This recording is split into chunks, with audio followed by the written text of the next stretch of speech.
เอกางาคือมีจมออีลูถาหาวิอคโลยอถาคาทากะดอนอเชตุโยงาออโตแลละหูชอจิเวออตาละหูคอเป้าเสมานาคาโบเพวิโย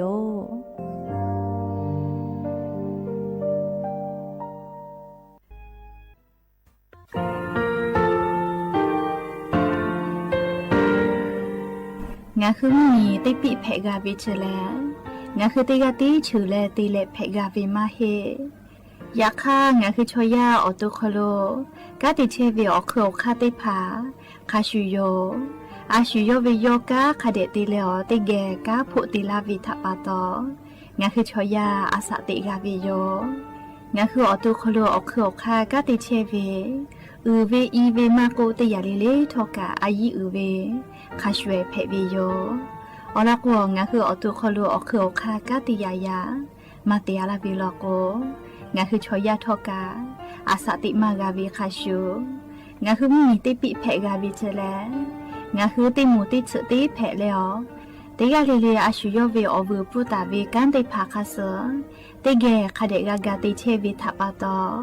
งาคือมีติปิจกิเพลากาวิโยเชแลงาคือเทโจโมโคคางาคือมียาถาตอคปิลาตาเวปุระเวติจเสนีเสหปามัชหปานิงาติจออกขอทามัววิทยาลัยวิชาการศึกษาประสามิตรโกเวออคโลจากเกรทาเทโจโมคุโฮคางาคือมียาถาปิยาลาตาวิตอคติพายโย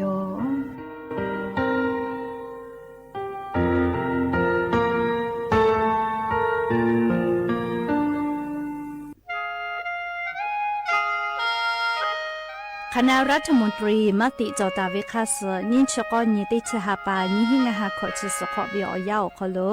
มติจอเลจิชิตาวิคาสงาหุงมียาบะติวิพ่อปะหาจอเชเวงาคือไทยมีกขอเชอวิชอติภาทะบะติปีแต่กุเลจิชิตาวิคาสมีเวอเลี้ยวค่ามาตราติชสอคโลกุบตาเวงาคือมีอคโลชอตอชอลุพ่อเวพระราชบัญญัตินิหิงาหันชนิขอคโลกุบตาวิคาสไทยมีกคโลพอลุลาและเชลามอวิชอติภาและทะเบียนประวัติภาคเดเจจอวิชอติภาไทยมีกคโลลุลาตาวิมีเวอเลี้ยวค่ากฎหมายคาสคเดลุลาเลเชเพตัวอโปงาคือมีญาติภาษาสถานะคนต่างด้าวเข้าเมืองโดยชอบกฎหมายก็เวบะติภาติปีแต่ก็แลจิชิตาวิโยเปตาเลมาตราสืทวิอคโลกกบุตาเวพระราชบัญญัติสัญชาตินิหิงาหาหิขออคโลกกบุตาวิแลงาคือไทยมีกคโลปอวิชอไม่กะอปออิติภาไทยมีกคโลเชมอและทะเบียนประวัติอคโลบะมาโจเฮวิกาญาติภาแลสัญชาติไทยติภาลอเพวิเจกุทีออติอคโลโลโกสำนักบริหารการทะเบียนกรมการปกครองออติอคโลกาจาจาดาเลกาจาลอยวิเจออกาญูเวตันจาวติภาแลนี่คือทะเบียนประวัติคาสอเพซานาอคโลอาจุยากาติเวอญอยาอคโลจาลอยเพวิเจนี่ชกอนิติชหปานิหิงาหาขอชกอขออุสติแม่เจกาเลงาคือไทยมีกอคโลมาติคอรมอนิชกอนีติชาปานิหิงาหาขอชสขออคโลจิชิตาเวคาสงาคือมียาบะติพามาจอเฮเวไม่เลกะบะมาจอกะไทยมีกอคโลเจเชเพตุเวบะติพาติปีแต่โกเลจิชิตาเวคาสติปอกอยู่เวลาเลนอลาวิโยแม่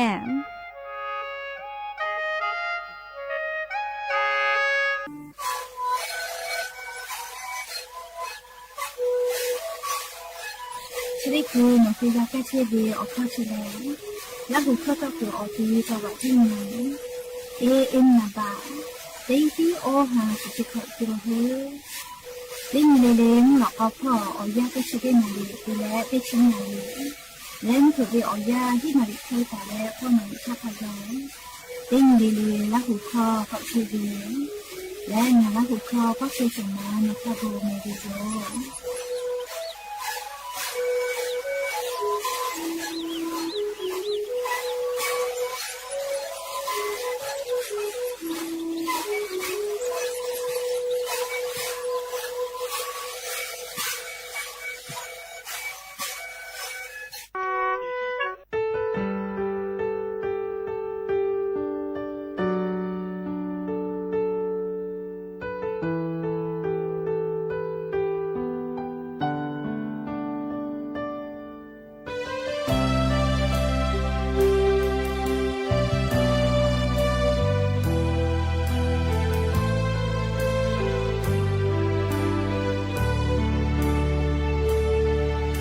จะไปป่วยเตเลน้องงาเกโลลาเวมาชิป่วยเตเลหาเวทานอขอกายลาเวยานีโกหาจาโนทางาหาจาชิโอโนโกมาชิป่วยตาโกเตลาหากาเวเคเตเลโนยามือทาจาเวตอซึเลคาทากาโนงาทาตาเตลาเมโนทางาหาจาหาเบชิมาเลตาโนโกมาหาเบตาโกเตลา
อบูดาเจวิโย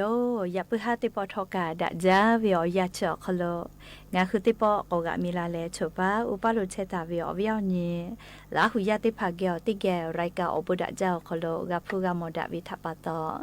อรเปติกาเลเลถาตาอุยอยาวิอคโลละเซจาเลอไรกาอบุดะเจ้าคโลหะอยู่ลาวิโยแมหะวิอวิอญีราหุยาเขาพอเชพอลุเชตาวิคาคิเพเชลีนาติกาลิลิกาจาเมดอเมซุเมกาเมฮาเลดอซาเชอลีนาชุดเจวิอยาคโลกานี่คือไทมิงกอคโลแลมุกะวิอยาปุลาพ่อเชตาปุวิโยอเจ้ายาปีปาไกเชวิทัปปะตองะคือติกาลิลิทอกาเชซาจอซากาตุอโปจาวิดอวิเชวิจอวิเตจิลิลิพ่อกาอายีอยู่แลอาชุยอตุยอยกะทะกะเดนหาซาดักไอสิแมและยันยูเวียแลชุดซอคโลกาสเปอร์เซญียันยีแลเตฮัปปาจันวารีฮัปปาคโลยันยีนิชเตญียอนเพวิโยและจะขอทอการยีฮีนิชขอมุขอหาวิอเนียราหุยาติเผาเตฮาเลเลวิอยาฮินาริควตาและกอนาริทักไกเตฮาเลเลงาคือลาหุคอไรกาอบุดะจาอคโลวิทยุเรดิโอAM ติฮิโอฮัสจิคกิโลเฮิร์ตเตไลพองาคือราหุคอตอกเชวิโยแมเปิดตาเลนิพอติพอ Facebook Fanpage สวทเชียงใหม่ AM 1476พ่อกะไลฟ์สดติดต่อเชวิโยอวิอนีราหุยาติภาติแกลาหุคอพอนาแลนี่คือราหุชอจิตาโอกาปิดักไอแพวิโยและอย่าเพิ่งหาวิอยาคโรทอกายูเวลาตาวิซาตาอลอติภาไลรอยูเวลาตาวิโยแมจุดที่คืออลอเปเตลองะคือเตเกยูเวลาและกาดะเจดักไอตุเวแลยะยิงะคือเมียวคโลแพกเชเวอเจ้ายามูชามูยีมุกะมุหอพอจานดะเวซาตาอลอติภาชาอลองะคือยูเวลาและเตเกกาดะเจดักไอตุโยแมจุยจอปากกรมอุตุนิยมวิทยาพ่อยกคือฉันแต่นี่แหละอลอซาตาติผาปิลักไอตาวิแลนี่คือไทยมีก็กรทอกาชดิสเวียยาแลอเจ้ายาปีปาวิอเจติผาเกาะโตลาวิโลแม่เลียวลอกว่านิเวทยธรรมกะเสมาชกะมาปือเฮเจเลียกว่าวิอเนี่ยละหุยติผาอาบูอาปุเลติผาตาก็คือปือเฮเจแม่เลยเอาลอกว่ามุกะตุเฮเจมุกะเสมาลุติดีก็ลาตุเสเจแม่งาคือละหุยติผาอาบูอาปุเลติผาตาก็คือเสเลยมุกะวิอซาเชมาปือเฮลอแม่ก็ว่าจะขอเป้ามุกะวิออยาชอเลนฮาปาฟิฟาริฮาปาปุลาพอไทยและปุยตุโยเจแค่กว่าจุยจอปากกรมอุตุนิยมวิทยาพ่อยุคือโคกาวิแลมนี่คือไทยมีก็คโลกาลาตุเวชติสเวียยาวคโลมุกาวิมุฮอกอมาอซาติดีกอลุลาตุโยเจกาลาวิทยาทาเลติปอกกอเลกะเกตุโยเจแม่หรือเลกาเลนิชตินตาเลนิชงานเวียยาจอคโลงาคือไทยมีอนาติตอพ่อไทยมิงเกออฮอติตออนาพ่อโลมุฮอกะลุลาเลมุกะวิมุฮอกอมามือลุลาตุโยเจติปอกกอเลกะเกตุโยเจแม่มุกะเวียอซาอุณหภูมิใต้ผ่านตาและอ้อองศาก็ย่อใหญ่ตุโยเจไทยเหมียวนาติตอไทยมีเกอก็จะติตอกุทิพ่อและไทยมีเกอฮอติตออนาพ่อลุคาไกเจไทยมีเกอฮอติตอพ่อตุโกติตาและเซองศาเจยะวิเจยะคามุกะเวียอซาใหญ่มาตุเวกะกูจาเกตุเวแลไทยเหมียวนาติตอพ่อจิแมนตาและอ้อองศาขไกย่อใหญ่ตุโยเจชุดได้ปอเวียยาให้ปามิงเกอพ่อเวมุกะมุฮอกอมาติดีก็มือหือลาตาวิจิแม่ออนยอยาชเวอคโลเลไทมิงเกอฮอติตอพ่อลาชเกออาดามาและเอาไทติตอพ่ออีกะลาชคือบากะเตเมตาเลนิเมเคเฮตะลาตุโยเจเตกะติติมุยิกะลาตุโยเจแม่ก็เปตาเลนิชุขอนตาและนิจสนิเตหาปาจันวริหาปานิหิงะหาขอชกขอไทเหมียวนาติตอพ่อเลอฮอติตอพ่อลูกคาไกเลวิอซาเลเตตาเลนิองศาเกาะตะลาตุโยเจอยากคำสนาวิอยาแลไทยเหมียวนาติตอพ่อมูฟิจุดเวเลกอเลกะไกตุเสเจเลชกาจุยจอปากกรมอุตุนิยมวิทยาพ่อยุคือฉันแต่นี่แหละปีลาไกตาวิสาตาติพายอมเฮโกยาสนาวิอยางาคือไทยเหมียวนาติตอพ่อไคเกเลโกโกยาสนาวิอยาเลอาจจะกอกอลอแม่เลเตตาเลนิองศายาเอโอวิเจคอมลอนักเกอติคอโคลอโคพอกะกูจาเลจ这个咖啡老妹，你家国家的这个咖啡老妹，考考你看不了那个的哦，打来的去2°，要压拉维姐，没考破，的去你打来的去1°，阿不来嘛，我个嘛对咖喱呀，烧咖喱，这个就จะปากกรมตุนี่ยอมิทยาพ่ออยู่คือฉันแต่นี่แหละเวลาไกตาวิสาตาอรติพายโยแม่หาวิวเนี่ยละหุยติพาชกามาโดมากะมาหมดเจก็มาเรียปโทสิผู้แม่จะมาตะเวสมือบาเอาเลือกเกลโลแม่เรียยะนี่วิวยาสิผู้ตะวิโลแม่สมือและเตหาบะเกาเจสิจะเตบะเวียเตบะเวียสมือและเตหาเกาเจอเสไกตุวิเลคาฟูมาชาวโลแม่เรียสิผู้กะติตะเชโลแม่อวิญญาณละหุยติพาสิผู้ตะละกุเลเรียงาคือสิจะสิละปีจอมาวิติพาลกุเลพวกข้าช่วยจอมาตุโยเลยจะเขาจะป้าใจก็เลยเรียกข้าช่วยกันมาตุโยอยากข้าวิปฏิภาเลยให้แต่ตุโยนะเรียกเราก็สิพุทธวิทัปโตเรียกก็จะกางั้นคือตากาเรียแต่เวลาก็ตากาขดาจาวิชอสิวแต่เวลิพุจอเวลาก็อเมตาละก็เรียกอเมกามันจะมีนะอุลาชาติบะเวียเสมืออมือเววิติภาเลยจะได้คืออเมไล่ปูเกานะเรียจะกางั้นคือมีเขาดูเพชเชวิสาตาอรอยแม่และงาคือจะว่าจิมาเขาลูกกะฮาเลตุจอจ้าลีไทยมุมนาติต่อพอโลจุยารัฐบาลวิลีฮิจอยอเมบุจาเวมหาวิทยาลัยเชียงใหม่อเขาลูกกะลียาเนติพาลีฮิออเปเลปริยาอยู่เวลีจะขอเป้าเลยฮิออเปิดตาวิเคราะห์ชั่วโมงกับปุวิจิเรียกว่านี่ชตินตาเลนี่ชนี่นี่ได้หาไปจันทบุรีหาไปวิอยาเชอคโลมหาวิทยาลัยจิมาอคโรปิยาบะได้ผ่าปีวิโยเรียกว่าอยากก็ลีโจนินมาคังครองพ่อเรียกครองชุรประทานติดต่อพ่ออยากก็จะได้จากกายเยวิชอลก็อยากกาจะเผื่อจีอแล้วก็มหาวิทยาลัยเชียงใหม่เรียปริยาอยู่วิทัปโตเรียชอมาจาหมดทกากะข้าจ้อยข้าวิโยเรียกก็อยากก็จะได้จัดถามักเกกับเพลแล้วก็เก่าอยู่วิติจัดถาจอกแม่เรียแล้วก็จะได้คือวิอยาวขลุชอมาจาจีเรียวิญญาชอบปาลาเรียฮัทโทลาวิลียาปริยาอยู่วิแล้วก็เรียกกะฮาเลปิลาวินะเรียกก็งาคือจิไม่ขลุกะชอมักเกตุโยแม่แต่ก็แลวิญญาละหุยติพัทธาอรสตติภากะอยู่เวลาแลจะเกิดสิลาวิโยเฮกวันทาเลลาฮิกาก็เวปโตโทรศัพท์กัวลาเวียมาติเลนาลิทาเลมีฮิวิเลเมก็เวเลซาตาพอนาวิชตก็ชีเอมาเกเลอยากซาตามาพอนาวิชตพาเลชีเอเกตุโยเลอลก็เชกับโทรศัพท์มือถือออกข้อกูเวนะตึกเลยเจแลเลลาจะละฮาวิโอจะได้ผ่าเพลาวิทยาทางหุมมียาถาฮัทปิจูอโปเซลบอกแคสก็เวเลไทมีก็ครอันทันนาลิเวียยาเตเกพุกูเวโทรศัพท์ iOS มาก็ Android ขับปุยกาลิกูเวเลเฮก็เฉลลอนยูเวเจเลละจะละฮาวิโอจะได้ผ่าเพลาวิทยาทางมียาถาฮัทปิกาตัวอโปออกข้อได้ผ่าลอนยูเวเจเลเฮก็วิญญาณละหุยาได้ผ่าทอเลสาตาพออยู่วิชตก็กากาตุโยแม่เลเฮก็ไล่กากาโคลาเวสามอนอเลมาโมเวไลนิกาเมเจโยเลมีก็โคลาหุยาปอดาขอจับปอยลูติชสันตาเลติชกอนีเลเตไกเปื่อเอาแม่เรียกเตเลอันทักก็ลาวิโยเรียงอากาเรียกก็เตปอแล้วออกข้อก็เป้าเกตุโยแม่เรียกก็ไล่นิมากาโมดากะนิมาหาวิโยแม่เรียกก็วิญญาณละหุยาติภาซาตาเตภากาลนาวิทัปตอไล่นิมากาเชเลซาตากามากาเกาโกลาวินาลีอยากทอกาเตปอแลเรีมาก็เกวนะคาเดก็เชเลซาตาเป้าเกตุโยเรียกก็วิญญาณละหุยาติกาเลอายีอยู่แล้วอกาปิลาเชวิกาอบูจาแม่แต่ก็แลเรียงคือละหุยาติภาทะอลอสตาติภาก็กาลาวิโยก็จ้าเลกาลีติเราเปิดติเราไกสาลีอยากเพื่อหากาสตาไลฮะเลมากากาลาโมวิทัปโตลีอยากเพื่อหาวิอยาสตาอยู่เวลาตาเวียติเราเปิดติเราไกอยู่เลยหาวิอวิอเนี่ยละหุยาติภา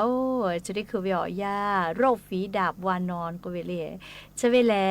ลีฮอกขาชอขาซมาโกฮอกขายามีติเกซวิทัปโตเปลาวิอานาเพวิเมเล่อานาจะกะเล่แป้ลาวิอานาเพวิแม่เรียกก็นิเวตยาธาอานาจะได้ผ่าแป้นดามาวิชอฮอกขะชอฮอกขะติเกซวิติหมู่เจก็มาวิญญาณละหุยาติพอแป้นดามาวินะเล่เฮก็เชเลลินิเวตยาทางคือไทมีก็คโลกาอะโล เลนะชวะซีจอลอแม่ว่าซีป้องกันฝีดาบวานองก็เวติผาจอวิเจเลจันยูไฟแผ่วลอเลจกะดาบิซาตาอยู่นะเลงาหึมเหมียวคโลเชซาจอซาพอกัติปาอโมติผากะชื่อจาเลนะชนะอยู่ติผางาหึมมียาติผามากะเพจุจุฟาตุเวติผาซอสตอลาเชวิทากามวิทาปาตอเลดาวิโยเลเคกานิเวติยาทาชุติเคเลโรฝีดาบวานอนแพะและเลนาวิเป็นดาวิกามาลอแมววิอญราหุยติภาสติตะแม่เลสติตาอนาจะได้พาแลติเกซวิทัปตอแพะละปุเวอนาโยนะเลเคกงาคือติกาเลเลกามาชดามามือดาวิไม่กาลีมาติมาเพวิอจิจอวิลาโกกาลีถุงยางอนามัยก็เวติภาคเดคือฝาแม่ลีติกาลีลิกาเฮโกจะกาอยู่เวลาเลอวิอเนี่ยละหุยติภาทะสติปิลาวิโยแม่และก็จะเลเรียกาลาตุเวฮาปัสฮี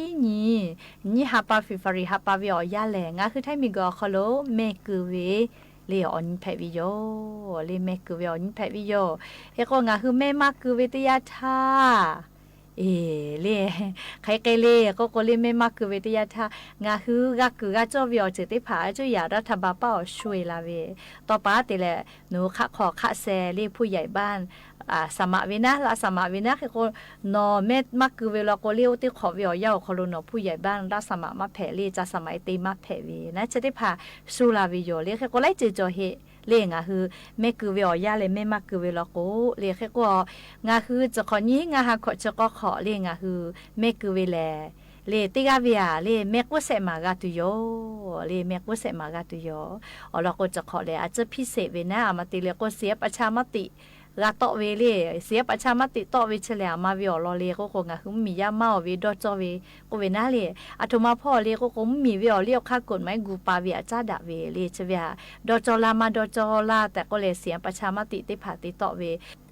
เสียประชามติต่อตัวเวแม่กูแหล่ลิเซเวแม่ลิชดิมาแล้วก็ดอจอลามาดอจอลาเลี้ยวค่ากฎหมายกูปาเวียแม่คือเวติกูโยเลี้ยแค่ก็น้อยเวติพาเลสอลึวิโยสีชุพูแหล่เลี้ยงาคือดอจอเวพักการเมืองลึเวเลนายโยบายติพาลึวิเจ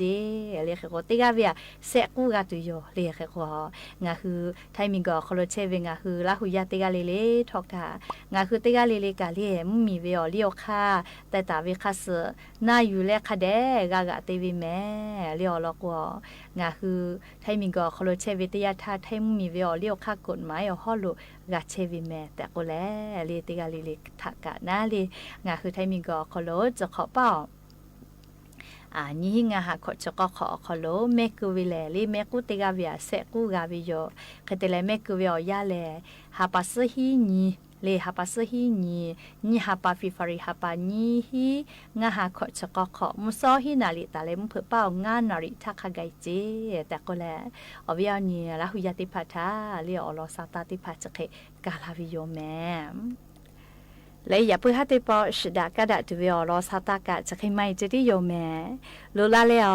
กัพอนาเลอกาปิลาเชวิงะคือราหุยาติกาลิเลกะอบูจาแม่ติกาลิลิกะซเมกาแม่ฮาเลดอซาปิ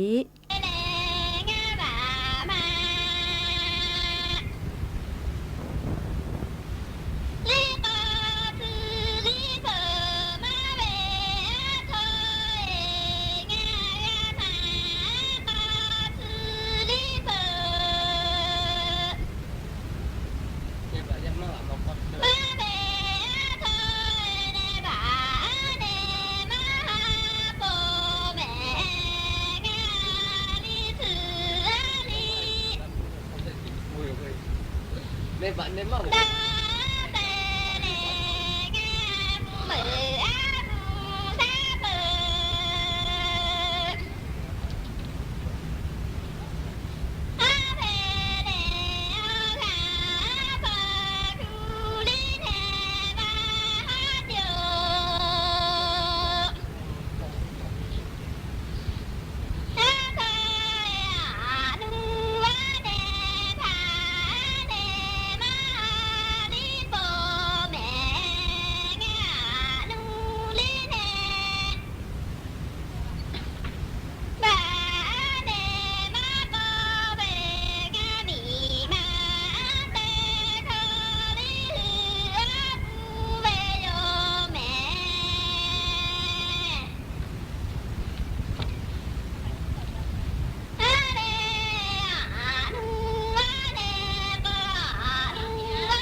สถานีวิทยุกระจายเสียงแห่งประเทศไทยและเครือข่ายทั่วประเทศเสนอข่าวต้นชั่วโมง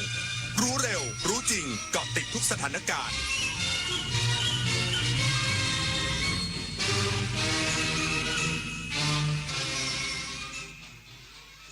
รับฟังข่าวต้นชั่วโมง 21 นาฬิกากับผมบุญมาศรีมาศครับ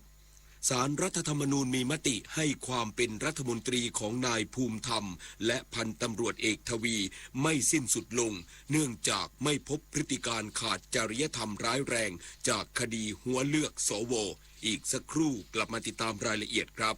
8 กุมภาพันธ์นี้ทุกเสียงคือพลังอย่าลืมไปใช้สิทธิ์เลือกตั้งสมาชิกสภาผู้แทนราษฎรและออกเสียงประชามติตั้งแต่เวลา 8 นาฬิกาถึง 17 นาฬิกาณหน่วยเลือกตั้งที่มีชื่อตรวจสอบรายชื่อผู้มีสิทธิ์ได้ที่ www.ect.go.th แอปพลิเคชัน Smart Vote หรือสายด่วน 1444 สร้างสรรค์ประเทศไทยพร้อมใจไปเลือกตั้ง23 มกราคมนี้ห้ามพลาดถนนดนตรีไลฟ์พบกับบทเพลงแห่งความรักความหวังความฝันสื่อประสานด้วยพี่น้องร้องเพลงหนูมิเตอร์และบิวกัลยาณีชมฟรีตั้งแต่เวลา 18 นาฬิกาเป็นต้นไปณห้องออดิทอเรียมอาคารศูนย์ปฏิบัติการสถานีวิทยุกระจายเสียงแห่งประเทศไทยลงทะเบียนเข้าชมได้ที่ Facebook Fanpage ถนนดนตรีเรายังเป็นนักเดินทางเลือกตั้งทั้งทีต้องไม่ให้พลาด3 สี3 บัตรเข้าใจให้ครบก่อนเข้าคูหาสีเขียวเอาไว้เลือกตั้งสสแบบแบ่งเขตสีชมพูเอาไว้เลือกพรรคเลือกนโยบายที่คุณชอบและสีเหลืองเอาไว้ออกเสียงประชามติ1 เสียงของคุณมีความหมายต่อประเทศจำสีให้ได้ใช้สิทธิ์ให้ครบ8 กุมภาพันธ์นี้ออกไปใช้สิทธิ์พร้อมกันอนาคตไทยเริ่มจากการเลือกของคุณพ่อค่าเทอมลูกยังไม่ครบมีคนทักมาบอกกู้ได้ทันทีไม่เช็คเครดิตด้วยเดี๋ยวก่อนดูให้ดีถ้าให้โอนนั่นไม่ใช่เงินกู้แต่คือมิจฉาชีพเขาบอกไม่รีบโอนเดี๋ยวสิทธิ์หลุดจะเอาเงินจากไหนล่ะเขาเร่งเพราะอยากให้เราพลาดโอนแล้วเงินหายลูกก็ไม่ได้เรียนจริงด้วยเกือบโดนแล้วน่ากลัวจริงๆมิจฉาชีพพวกนี้ศาลรัฐธรรมนูญมีมติให้ความเป็นรัฐมนตรีของนายภูมิธรรมเวชยชัยและพันตำรวจเอกทวีสอดส่องไม่สิ้นสุดลงเนื่องจากไม่พบพฤติการขาดคุณสมบัติและจริยธรรมร้ายแรงจากคดีหัวเลือกสมาชิกวุฒิสภาวันนี้ศาลรัฐธรรมนูญออกนั่งบัลลังก์พิจารณาคดีที่ประธานวุฒิสภาส่งคำร้องให้วินิจฉัยตามรัฐธรรมนูญมาตรา 170 วรรค 3 ประกอบมาตรา 82 ว่าความเป็นรัฐมนตรีของนายภูมิธรรมเวชยชัยรองนายกรัฐมนตรีและรัฐมนตรีว่าการกระทรวงกลาโหมและพันตำรวจเอกทวีสอดส่องรัฐมนตรีว่าการกระทรวงยุติธรรมสิ้นสุดลงเฉพาะตัวตามรัฐธรรมนูญมาตรา 170 วรรค 1 วงเล็บ 4 ประกอบมาตรา 160 วงเล็บ 4 และวงเล็บ 5 หรือไม่เป็นการพิจารณาตามที่สมาชิกวุฒิสภาเข้าชื่อเสนอคำร้องเกี่ยวกับการแทรกแซงหรือครอบงำหน้าที่และอำนาจของคณะกรรมการการเลือกตั้ง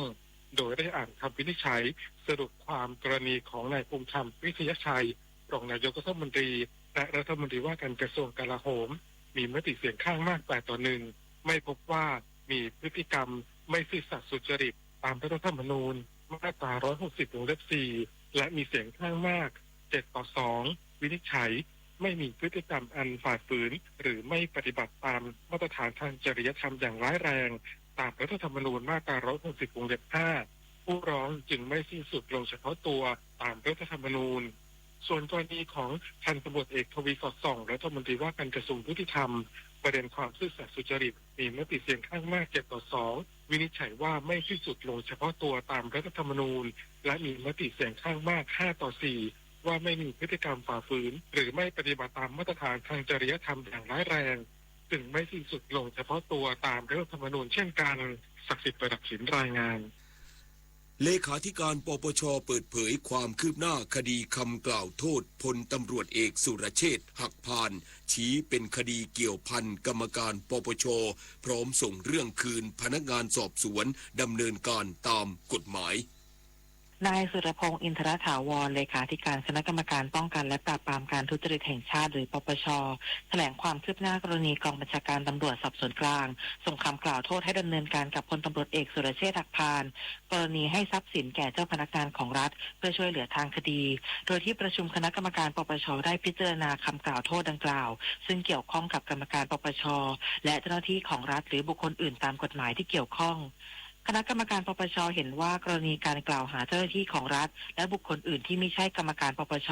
เป็นการกล่าวอ้างว่ามีการทุจริตต่อหน้าที่หรือปฏิบัติหน้าที่โดยมิชอบรวมทั้งมีผู้ให้ผู้ขอให้หรือรับว่าจะให้ทรัพย์สินหรือประโยชน์อื่นใดเพื่อจูงใจให้กระทำหรือไม่กระทำการอันมิชอบซึ่งเป็นความผิดที่อยู่ในหน้าที่และอำนาจของคณะกรรมการปปช.ในการไต่สวนและดำเนินคดีผู้ที่เกี่ยวข้องในคราวเดียวกันชวิสาประทุมมารายงาน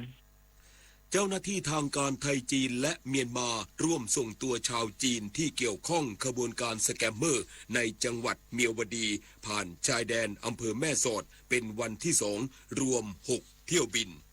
วันนี้เจ้าหน้าที่ทางการไทยจีนและเมียนมาร่วมดำเนินการส่งกลับชาวจีนที่เกี่ยวข้องแก๊งสแกมเมอร์จากฝั่งจังหวัดเมียวดีสหภาพเมียนมากลับประเทศจีนผ่านชายแดนอำเภอแม่สอดจังหวัดตากโดยวันนี้มีแผนส่งกลับชาวจีนที่เกี่ยวข้องกับแก๊งสแกมเมอร์อีกจำนวน6เที่ยวบินประมาณ300คนผ่านท่าอากาศยานนานาชาติแม่สอดด้วยเที่ยวบินเช่าเหมาลำสายการบินไชน่าเซาเทิร์นแอร์ไลน์ขณะที่วันนี้มีการดำเนินการส่งกลับชาวจีนจำนวน6เที่ยวบินจำนวน299คนซึ่งเจ้าหน้าที่มีแผนส่งกลับชาวจีนที่เกี่ยวข้องกับแก๊งสแกมเมอร์ระหว่างวันที่20ถึง23มกราคมนี้รวม 1,108 คนดิเรกปินตาแก้วสวทแม่สอดรายงานจบข่าวบุญมาศรีมาศอ่านรับฟังข่าวครั้งต่อไปเวลา 22 นาฬิกาข่าวที่นำเสนอไปแล้วได้ที่ www.thainews.prd.go.th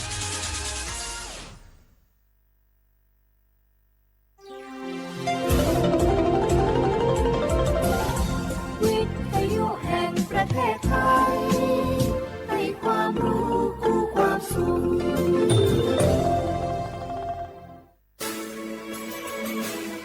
สถานีวิทยุกระจายเสียงแห่งประเทศไทยจังหวัดเชียงใหม่ AM 1476 กิโลเฮิรตซ์สถานีวิทยุภาคภาษาชาติพันธุ์แห่งเดียวในประเทศไทยที่มีความทันสมัยเชื่อถือได้สร้างอัตลักษณ์กลุ่มชาติพันธุ์สู่สากล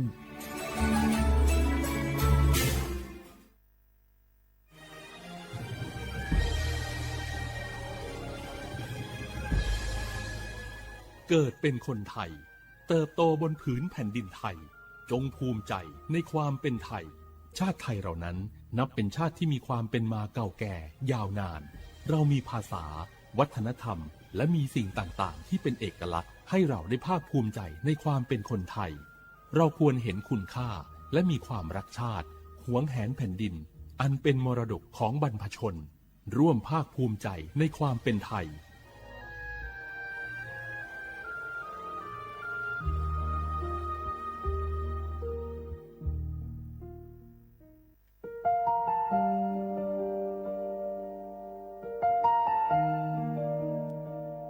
ขอน้อมเกล้าถวายอาลัยสมเด็จพระพันปีหลวงพระแม่แห่งแผ่นดินผู้ทรงเมตตาเหนือเกล้าขอพระองค์เสด็จสู่สวรรคาลัยข้าพระพุทธเจ้าข้าราชการและเจ้าหน้าที่สถานีวิทยุกระจายเสียงแห่งประเทศไทยจังหวัดเชียงใหม่กรมประชาสัมพันธ์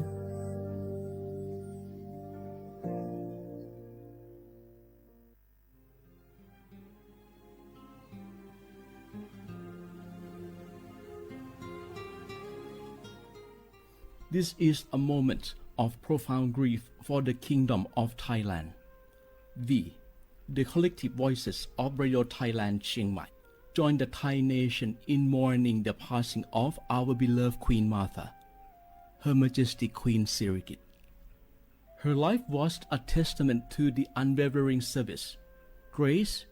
and deep love for the Thai people. Our humble condolences and thoughts are with His Majesty the King, the royal family, and all the Thai people during this deeply sorrowful time. We will remember her forever.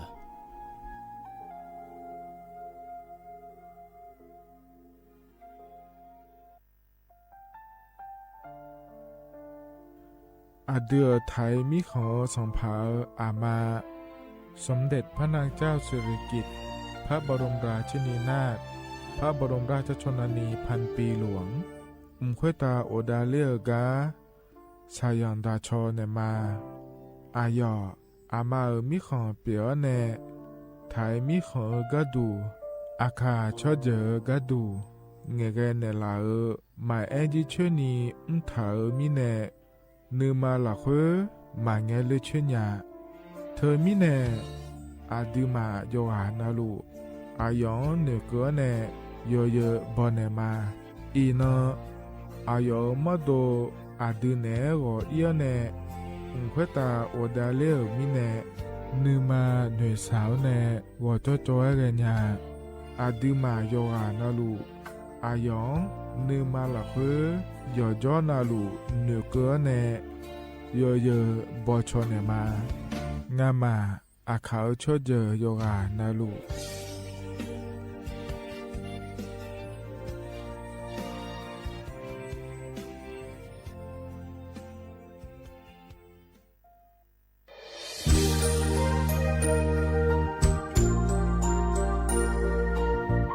ไอเยเนียวที่เขาหลวงวัวเนทีมเชียงใหม่และขั้วเธออุหฮาเลกะกอวัชมีจากะกอ PM 2.5 กะกอฮอลดามาเด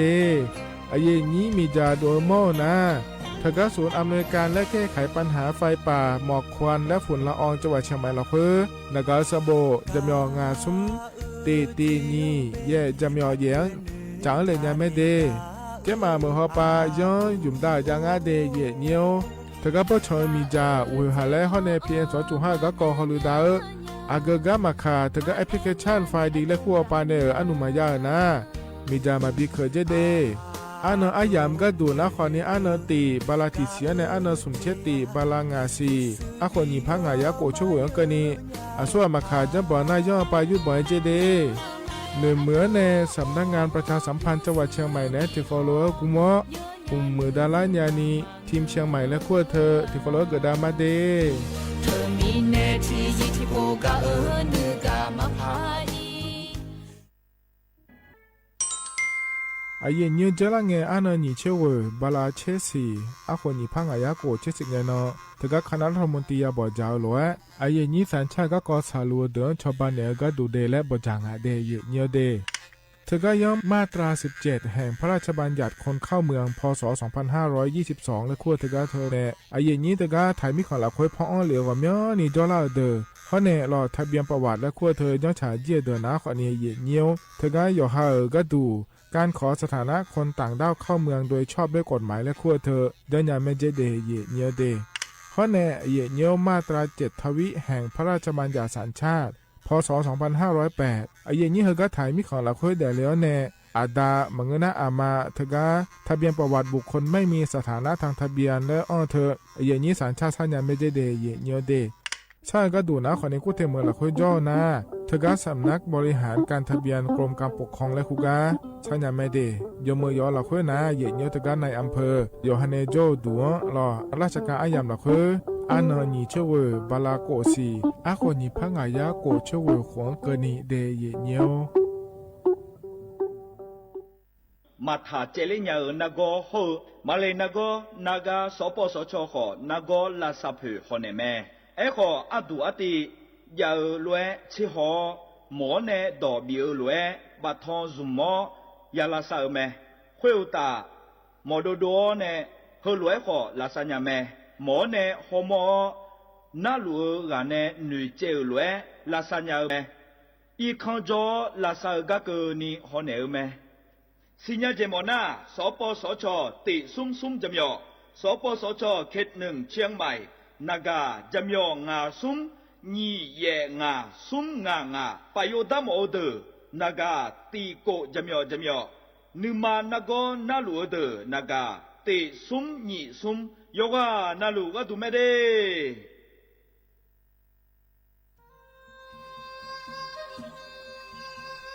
ยอปอนาลูเฮตาฮอดาเง อูเฮฮาเล PM 2.5 เฮมีดาลางาเลสีลางาอาดูมาเนจังเงดเจอปะปะกัวเงเจมีจาเคมีเนเฮดดตอลุชัวยามอดดลาเนมัวขเนียมามึงอะเดมีเนพีลาขบยานาลาขอเนสาโกพอปานกอขอนีเปลายังาอาดูมาโยกานาลุกุมวันเนมีจามาเคนีโยฮาเนยับมุเนยับเพเลเธอโลไทยในเฉเนปุยเกมีจามีกาพี่เพราะเนบอชอมยาลานีอาบอที่ขอหลวงเขาที่ขอหลวงกุมวันเนมีจาตาเคเดเหมือนเนโยฮานาหลวงอยู่เหมือนจะชาโดนีย้อนยาผาเหมือนเนสำนักงานประชาสัมพันธ์ที่3กรมประชาสัมพันธ์พปาเนจากกาเงเด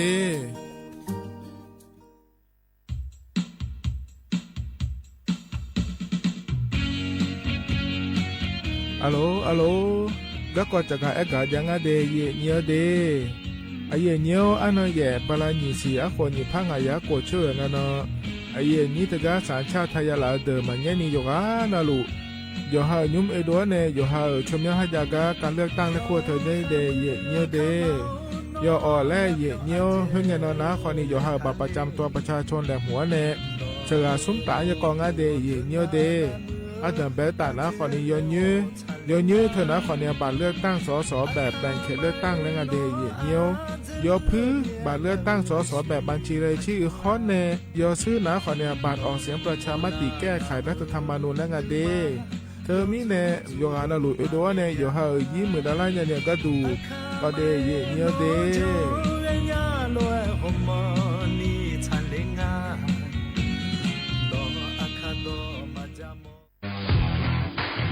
รัฐบาลไทยประกาศสงครามสแกมเมอร์รัฐบาลจึงได้ประกาศสงครามกับสแกมเมอร์ในฐานะที่สแกมเมอร์เป็นวาระแห่งชาติและในวันนี้ผมก็ได้ใช้โอกาสนี้มารายงานความคืบหน้าและเน้นย้ำถึงสิ่งที่เราต้องร่วมกันทำต่อไปรัฐบาลได้จัดตั้งคณะกรรมการอำนวยการป้องกันและปราบปรามอาชญากรรมทางเทคโนโลยีขึ้นมาโดยมีผมเป็นประธานด้วยตนเองเพื่อให้ทุกหน่วยงานทำงานไปในทิศทางเดียวกันเราได้มีการลงนามบันทึกความเข้าใจระหว่าง 15 หน่วยงานหลักทั้งภาครัฐและภาคเอกชนตลอดจนสถาบันการเงินเพื่ออุดช่องโหว่ทางการเงินและตัดเส้นทางเงินของกระบวนการอาชญากรรมเหล่านี้ให้สิ้นซากรวมพลังคนไทยต้านภัยสแปมเมอร์นายอนุทินชาญวีรกูลนายกรัฐมนตรี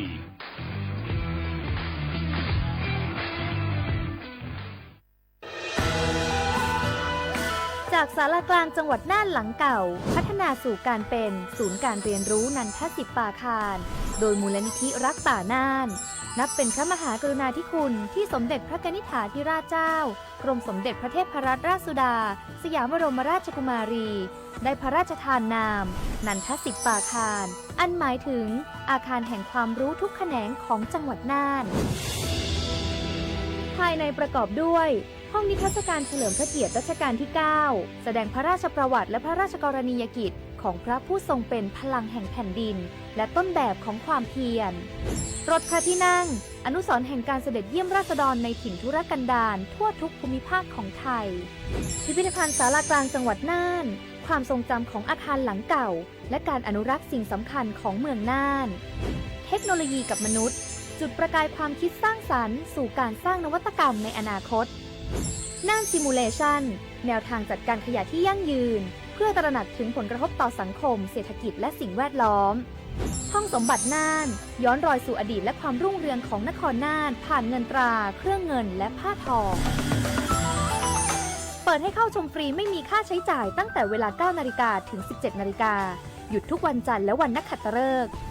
มาร่วมอนุรักษ์สืบสานสร้างสรรค์ศิลปะวัฒนธรรมและวิทยาศาสตร์ของเมืองน่านคุณค่าที่น่าภาคภูมิใจ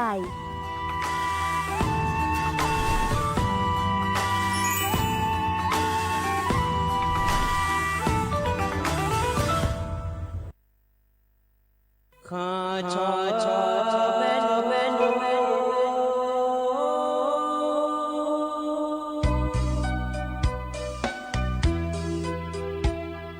จะนี่จอผู้เลงดอเวทุยาคาเบจะนี่จอโมเลงดอง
อุจิพออุดุธรรมะเย่นี้มีขังยาโยอานาลุเนเย่เนียวนิมจินะจอนนะเจอสุมนังเกมีวันพุธเงนะชาลาแมเดเย่เนียวเดจอนนะฮจอละเครอเย่เนียวที่มีในยอนนาลุยอมีนาลุยาทอนจัวโลนิมจิกะลองานแนอายเชมือเนที่ขอลจอดามาเย่เนียวกามยอมัวดูลอสถานีวิทยุกระจายเสียงแห่งประเทศไทยสำนักงานประชาสัมพันธ์ที่3กรมประชาสัมพันธ์และคู่พอปานแนเดเย่เนียวเดเย่นี้อย่าย้อนหลุดชาแทนแนนะหาลาวหลวยนะหายาแม่เย่เนี่ยเรามาข้อปากระดูนะขอเนี่ย AM ที่พายาสิเช็กโกกิโลเฮิรตซ์ฮอนแนรอเย่เนี่ยเฟซบุ๊กปากระดูนะเราเลยนี้เธอเนี่ยสวทจุดเชียงใหม่ AM 1476กิโลเฮิรตซ์เธอก็เธอพอในเดเย่เนี่ยเดยิ้มเจียงานแน่อายเชมือแนที่ขอลวยจอดามาเย่เนี่ยอินุมอายามเวลาเจเยอะละคือลอยเนี่ยยอมยากานะคนนี้คนนั้นอายามละคือฉลาดเนี่ยละมาอยู่ข้าวยกขังลอยเนี่ยหน้าหาหน้าหายสุดท้ายเลยโจดูเย่เนี่ยที่มีแนละที่ขอลวยจอดามาเย่เนี่ยละเดี๋ยวละเนี่ยอุตสาหยามละคือคนเนี่ยเย่เนี่ยยาถอนเจอเนี่ยก็ก็ยอมยากอยจะกะอากาศได้มาเดเย่เนี่ยเดยิ้มจิกที่ขอลวยแล้วจอดาวเนี่ยขนุก็กอแหลมเธอขอเนี่ยจะกะอากาศได้ใน BCB กามาอุจิเอาปานะหาเย่นี่ยอนาลุยนะหาเกือผายลอยเนียวนัดดชาขอเนี่ยเย่นี่ไปจ่อแล้วเกพอเนี่ยบินะหาดามาเดเย่เนียวเดขนุอายามให้กันยาหลวพอดาเนี่ยมาเย่เนี่ยหรอที่ไม่ได้เย่นี่เธอก็เฟซบุ๊กไปเลยนะหาลูนะกดไลค์กดแชร์เธอย้อนไหนจะไม่เดเย่นี่ในเฟซบุ๊กปาชอทายอนาลุเวอายากะเกือผายรอเย่เนียวก็ยังมีก็จะการกันในภาคยาเย่เนี่ยให้มีน้องเราถือการ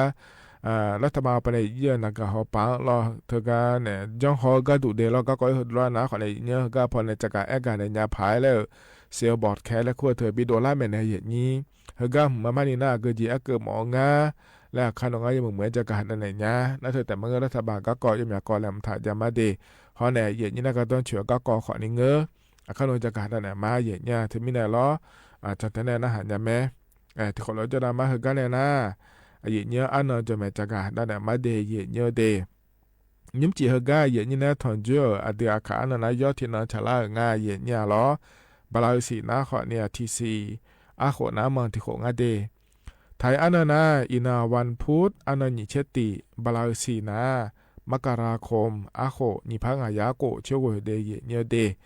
นะโคโตลาโตลอเย่นี่นะทอนเจอแฮยิ้มจีอายามละคุยลองานก็แลมทำให้จักการในมีนะต่อชัดทิบยุ่มเล่นะหาดามาเฮก็พันในบินะหาดาเฮนะขอเนี่ยอายุมิสูแล้วชาต่อช่างอเดกายาและแม่โดเผอและงาเย่เนี่ยที่ขอรวยนะหาเบียดามา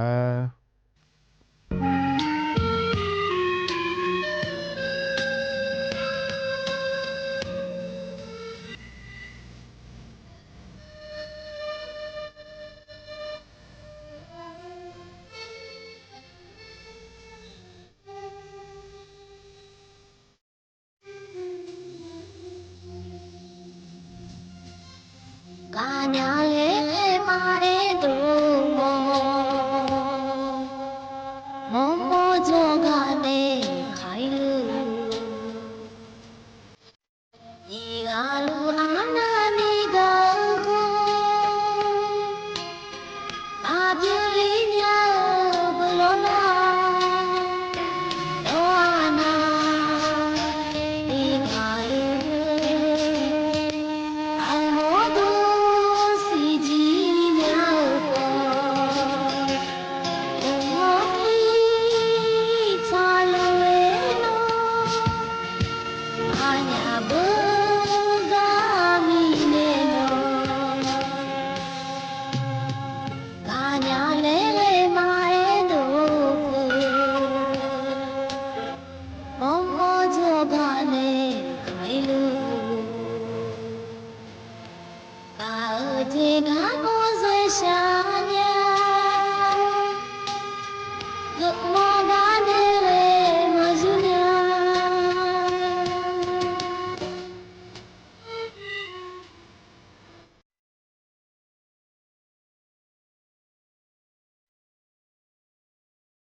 แต่ถ้าการยุ่งพอในบินอาหารดาวต่อชาถ้าการจะยุ่งล่ออายุมีส่วนในชาต่อชางาเดกาญาและมาแอโดเผอและชาต่อชางาเยเนี่ยล้อยกหานารู้ยานาหาเบียวด้วยเยเนียวก็จนอาปาลาเนี่ยนะหาล่ายกหานารู้อุตุธรรมะเดงานแน่อายุเชมือนแน่นาลีเชหลังเกินนี้ที่คอรู้ยอดามาเยเนียวกันเนี่ยนะกะก็เลยผมถ่ายจากะด้านเนี่ยมาเยเนี่ยล้ออาดัมเบก็ก่อนนะขอเนี่ยอุยุชาชอเชลพอปะเนลล้อแล้วก็ถ่ายพอปะก็ดูหน้ายอมมากรมอุตุนิยมวิทยาและกูงาเทียเนี่ยล้อที่อันนั้นนะขอเนี่ยอาคาดอแต่มันเนี่ยถ่ายดอกคือเนี่ยล้อเลยแล้วขอเนี่ยเนื้อขอจ่อมาสีเนี่ยล้ออดีมาขอเนี่ยล้ออาคางาล่าล้อถ่ายดอกขอนี่ดอกหน้าจอเกิดพาไปไหมเนี่ยล้อเธอชอเนี่ยขอเนี่ยชอเนี่ยพาล้อทีวีปะห้องเนี่ยอ๋อกรมอุตุนิยมวิทยาและก็งาเจและก็น่าเหวอยู่ชาจอเชี่ยวพอปานเนี่ยจากการงาเดเลยสิญญาภายล้อหมอจุกอีเงี้ยรอเย็นเนี่ยเบาหวานเจและก็เย็นเนี่ยเบาหวานอาเจียและสิญญาลาเบความดันอาเจียและสิญญาลาเบรอเย็นเนี่ยอาคาดอได้ยุ่มน้าขอเนี่ยที่ดอน่ะดูมาจิมันจะเกิดน้าขอเนี่ยมาสิญญาลาและเธอมีเนี่ยรอเธอเนี่ยถ่ายดอหัวเงี้ยนะขาดอหัวก็งาเดแล้วขอเนี่ยเย็นนี่บิสิญญาก็ดูดามาเดเย็นเนี่ยเดมีเนี่ยล้ออย่างเงี้ยถึงการอยู่ชัดเชี่ยวพอปะล้อกรมอุตุนิยมวิทยาและคู่ปะก็ดูแลจากการกานะอย่างเงี้ยเหรอกาอีน้องเนี่ยแม่อย่างเงี้ยล้อพิบาอันนี้เช่กูก็นี่อยู่เจ๊คาเลียเจอย่างเงี้ยล้อเหรอกาเดือดไทยมีคนในละตาพอปะล้ออย่างเงี้ยเจ๊คาเลียก็ดูนะขอเนี่ยตีองศาเนี่ยชุ่มองศาก็นี่ละแล้วเจ๊คาเลียยังไงเจเดอาคารนี่สอนในละตาปะไม่จะอินเนอร์มาเช่เจ๊คาเลียเจอย่างเงี้ย有这一场你这眼拿老爷牛头个2°呢7°个你来了，但人家这的那个当到八角的那可呢也将俺呢你也出毛了，的那个家的啊，从那切也将这俺这的也牛的，么了会可呢老爷牛，有这这俺也牛7°呢。7°个你来了，但人家这的也牛，ที่มีในหึมยานละค่อยนะขอนี่ยอเจรอเจคาเลงาสิเดแล้วมีชื่อเพื่อนเธอทับโยทาสิเดอับทับโยทาสิเดแล้วเนี่ยที่อันนั้นพัดเจนเจมีอะไรแล้วเธอก็มีชื่อโยธาเนี่ยมาพายุมาเล่นเนื้อตัวคนนี้จ้ะเธอมีเนี่ยเราไม่หัวปาก็ดูก็อันนี้เช็คกงก็เนี่ยโยคนเนี่ยยอเจเจงาสิเดแล้วจากการอากาศในบิสิบิกาเลมีชื่อเพื่อนยอทุ่มแล้วดุมยาพายแล้วในยาพายยอหายาคนในบิดุมในยาพายแล้วเดย์เนี่ยเดย์หัวอัดดัมเบลก็เย็นเนี่ยจากการอากาศด้านนั้นในบิสิบิกาล้อเย็นเนี่ย อันนั้นย้ายที่ก็ดูนะขอนี้มินเนาะแล้วเลยนี่ถึงก็คณะรัฐมนตรีปาบอจ่ายาแม่เยเนี่ยจนเจอยินนงอันนั้นยจ่อนะลูกคนเลยบอจ่าแม่เดถึงก็คณะรัฐมนตรีแล้วคู่แล้วเดือดไทยมีข้าเยชุกเนี่ยถึงก็กำดาวเดือแล้วเยเนี่ยมินบอจ่าก็ดูนะขอนี้เธอมีอย่างนี้นะถึงก็เจอละเงี้ยแล้วชอลกเคนแล้วคู่งานแล้วในอย่างนี้หมอยกคองแล้วก็จ่อก็มาหุ่มมาจังก็แล้วยกคองแล้วเธอถอดดาวเธอแล้วเนี่ยเขาก็มีถอดดาวดาวลูกแล้วมีเขากักขายคอมไม่แล้วกักขายแล้วเนี่ยช่วยอย่างเราว่าปะรถไฟจีนเนี่ยอีลากาเบตาแล้วพัชเลเนี่ยแล้วเนี่ยเขาก็กัเด็กเนี่ยช่วยอยู่อย่างนี้สิ่งอ่ะเจเลยอย่างนี้มีคนตัวเนี่ยก็ยกขึ้นมีในสิ่งอย่างดูแล้วอย่างเนี่ยมีคนตัวนี้แล้วเดี๋ยวขายอยู่อันนั้นลูกแล้วอย่างเนี่ยแต่มีเนี่ยเราเขาก็หลักนะคนเนี่ยถึงก็อำเภอสีคิ้วจังหวัดนครราชสีมาและคู่กันจะได้ก็อเดียเนี่ยเดมีเนาะอย่าบอกจะหลักคนนะคนนี้ถึงก็เดือนนี้ผมเตียวไปก็ดูนะคนนี้เธอก็ทพอฮอลูดาวรอเหยียดเหนี่ยวกระทรวงคมนาคมและคู่งานเธอเหยียดเนี่ยรอก็เลยน่าไม่หัวไปก็ดูเหยียดนี้เธอก็สาวเดือเราอย่าเชื่อยาหน้าเดือไหมอยู่จนในชาวบ้านในพังงาแล้วรอฮอลูดาวในพระชาวบ้านหลังเนี่ยย้ายสิเจเหยียดเนี่ยเจลังเงี้ยมีเนาะคนเนี่ยเดือนนี้ผมเตียวไปก็แล้วเธอก็รัฐบาลปั๊มหยองมุ่งดูรอเหยียดเนี่ยตึกสันติไมตรีและคู่กันเบลแต่ก็น่าเดือดเชื่อเดือดสุดท้ายอย่าชอบบ้านในแม่เดอารามบ้านเนี่ยชอบบ้านเกินในแม่เดเยอะเนี่ยเดขอเนี่ยช่วยอย่ายี่ห้ออันเนี่ยบ้านเนี่ยขอเนี่ยช่วยอย่ายี่ที่ยี่ไม่ได้รอเยอะเนี่ยอันเนี่ยบ้านเนี่ยขอเนี่ยมาเยอะๆมาจีนี่งานแล้วเนี่ยเยอะนี้เธอมีเนี่ยก็เนี่ยน่าไม่หัวป่าก็ดูคนรวยก็มาบิดาลาพายอายุจนเนี่ยมันดาสดายเนี่ยผังงาแล้วเราเธอก็เรากระทรวงคมนาคมเธอก็ทบหรือดาวป่าขอเนี่ยเนี่ยบิมได้เยอะงาเดยเนี่ยเดการเนี่ยนะขอเนี่ยถึงกับบริษัทถึงก็ถึงล้อถึงก็โปรแต่หมังเงือล้อถึงกับบริษัทก็เดยยอมอยากโปรเจกต์บางหลายมีเนี่ยอีนุ่มบริษัทก็เนี่ยก็มาบิมตาเนี่ยบินาทางอาเดยเนี่ยเดนะก็ไม่หัวปลาถึงเรายมตาถึงขอเนี่ยมาพักเนี่ยน่าจิงอ่ะเนี่ยนั่นไม่หัวปลาก็ดูนะขอเนี่ยอยู่ๆบังก็ดูงานอะไรพายุบังสิเจเดแล้วงานแต่เนี่ยเราถึงมีเนี่ยก็หัวก็ดูนะขอเนี่ยไม่หัวปลาเขาแล้วก็มาบีโดลาพายรอเยี่ยวแล้วทั้งหมดแต่ปามินอยาบอกจ่าเนี่ยจุดๆดาก็ดูงานเลยบอกจ่าดางานเดียเยี่ยวเดียแล้วจะกาดาเนี่ยในบิสิบิกาเลยเดียเยี่ยวเดียเห็นนะขอนี้ที่เกาะรอเยี่ยวอันนั้นใจที่เกาะก็ดูเยี่ยวเห็นนะขอนี้เธอเนี่ยการเลือกตั้งก็เกาะรอเยี่ยวเฮก็โปเกเลียอันนั้นเย่บาลานิชีอะคนนี้พังอายาโกช่วยเงินนะรอเลยอย่างนี้เธอก็เนี่ยการเลือกตั้งสมาชิกสภาผู้แทนราษฎรและขั้วเธออย่าแม่เนี่ยอย่างนี้รอสสชอเชื่อเดียอย่างนี้รัฐบาลส่วนบิเกอร์เลี้ยหมอนยาเกมาเกมูบิเกอร์เลี้ยหมอนยาแล้วรอยเนี่ยเฮก็ปวดก็ดูนะขอเนี่ยสุนตะยาก่อแม่อย่างนั้นเกินเนี่ยรู้รอยย้อนรู้จักการการดันเนี่ยเหลาล้วยรอยเนี่ยเธอสสชอเชื่อที่หุ่มเราอยู่หาเขียนละคือสัวสบิเกอร์เลี้ยหมอนยาแล้วรอยเนี่ยข้อเนี่ยใจที่หัวก็ดูนะขอนี่พรรคการเมืองรออาเกมาอาเกมูรัฐบาลบิเกอร์เลี้ยหมอนยาและช่วยหามาดูมาไอ้นี่รอพรรคการเมืองก่อนเนี่ยเด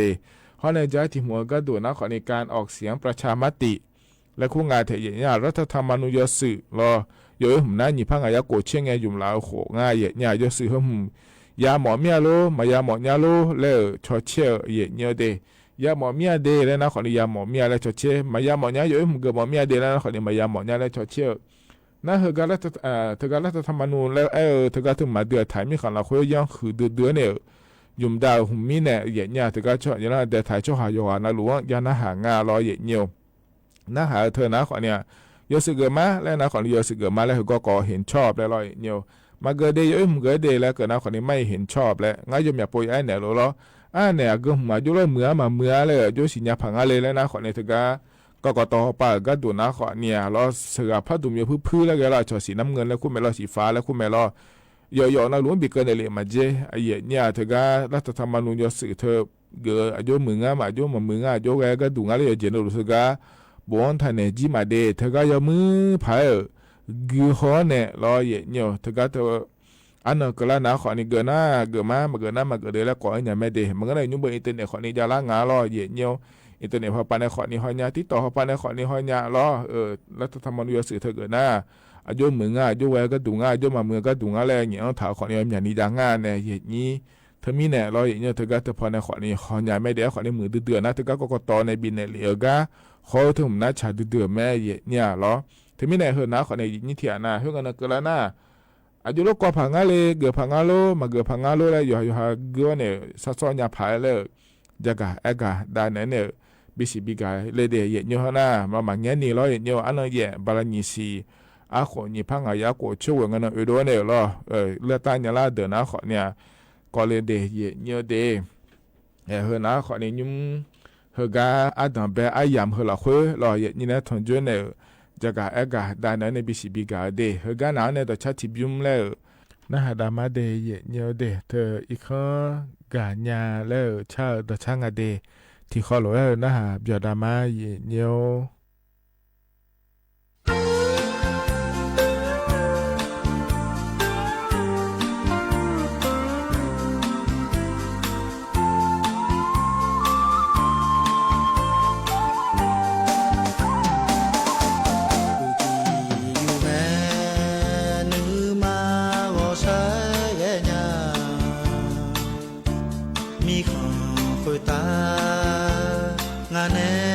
ชาเลเมื่อพ่อเขาผิวสุโปกะจำเมื่ออาชอจะขายาดูอีน้องตัวนี้โจมาสายาเมื่อพ่อเขาวัวโคเชโคเบียงลาที่ไปมาจา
แต่ชาก็ยุ่มหนาละ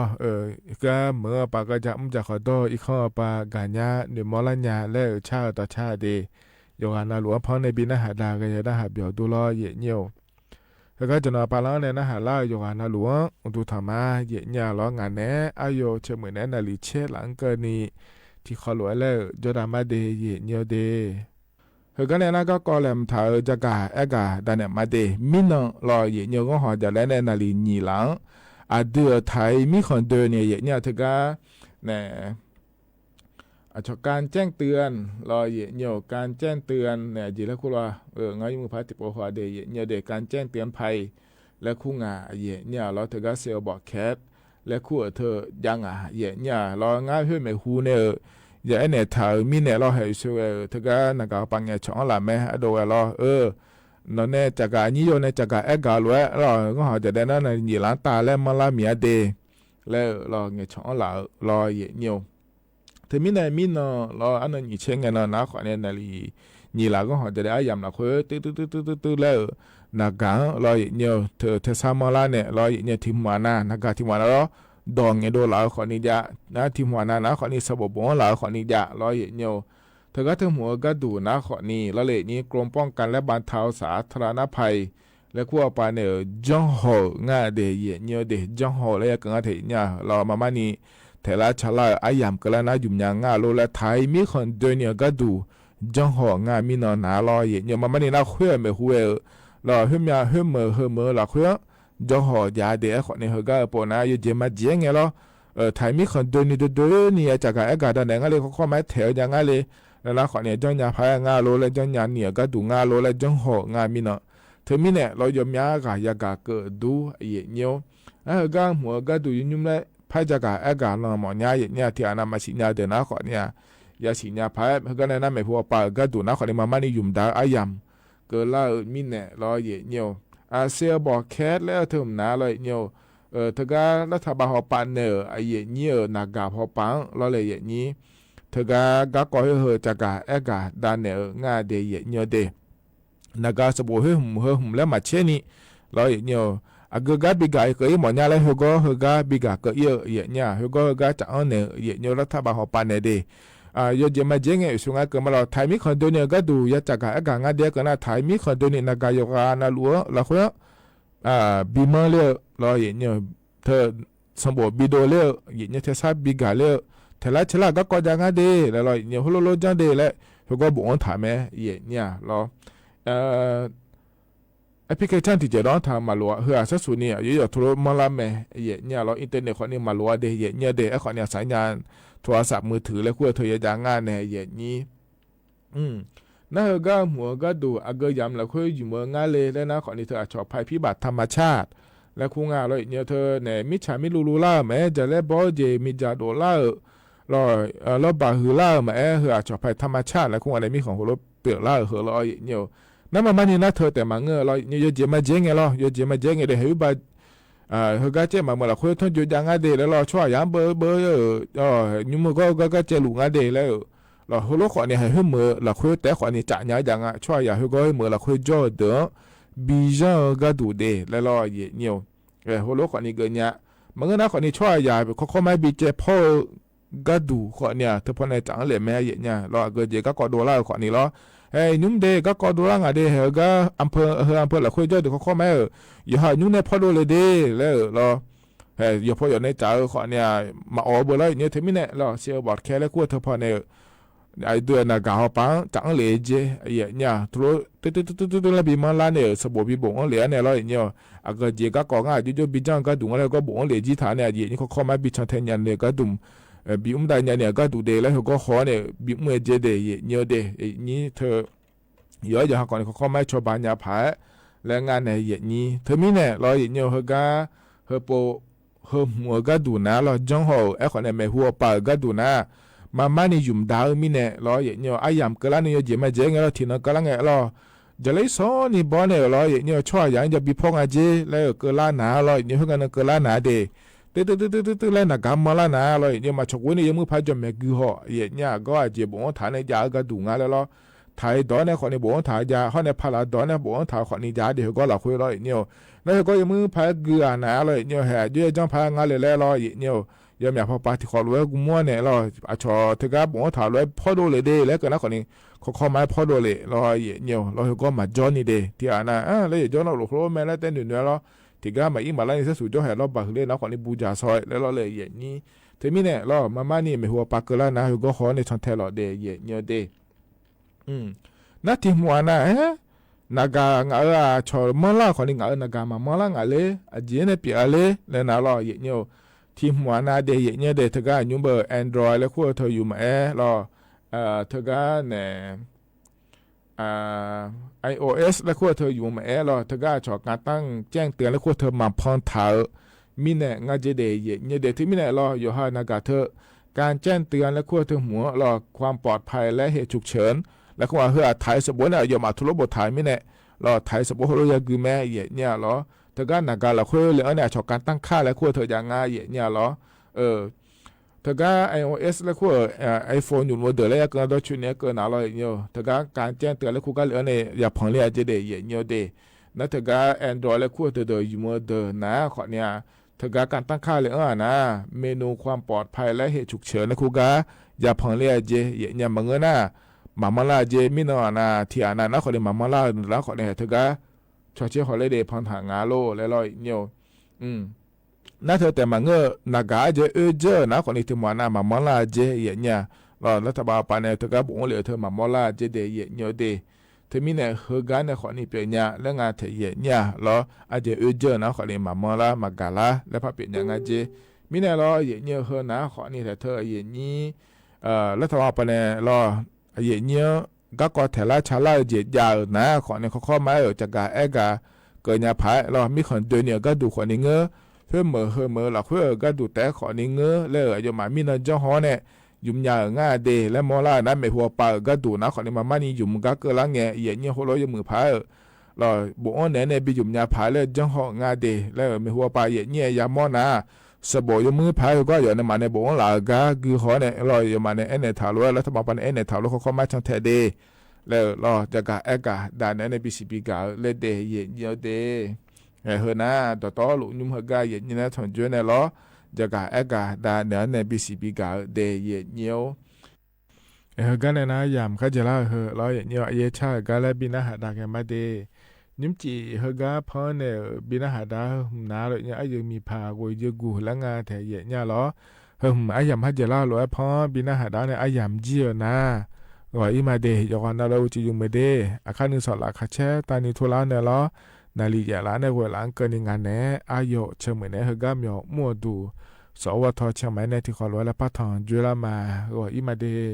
อุดูธรรมะมินามา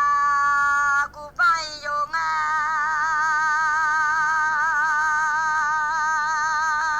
ดาไม่เอา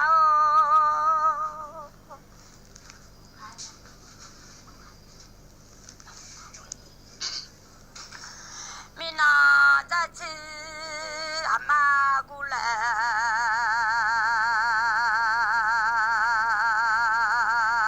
เชื่อไรเรื่องอ่ะ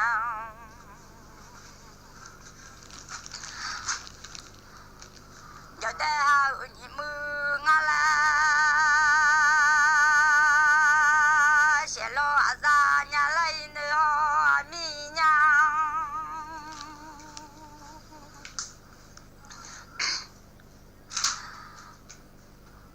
เราคงจะชื่ออามากูแล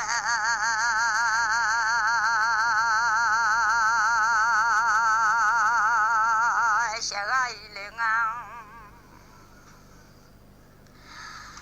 เราคงมามือจะเจอ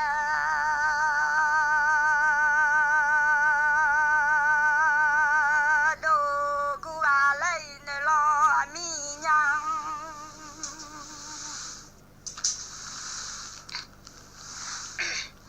เราคงจะชื่ออามากูแล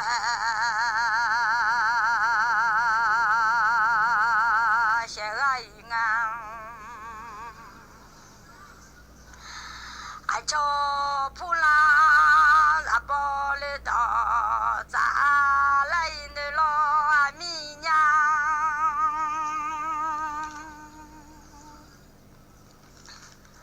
อันนี้จะมาเอา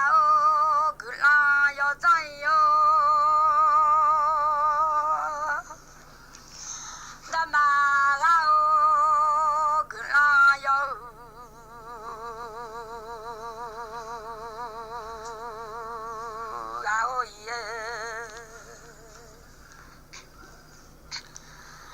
咱妈做西口的老茶啊，马来扎罗米娘，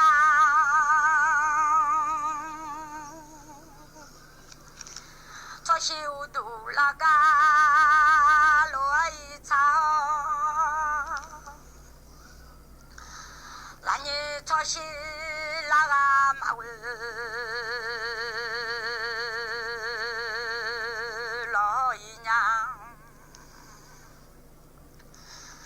那你做些五百的嘛，老姨娘记着。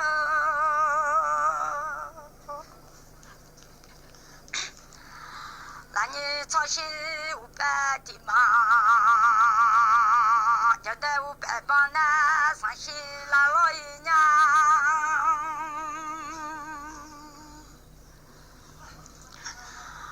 要得500帮那上西罗伊郎啊，上西阿扎来乌的手罗伊娘，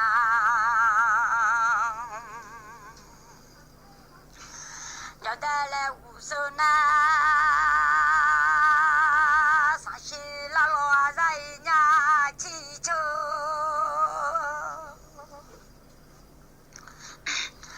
外了马蹄，下了马蹄，李老姨娘，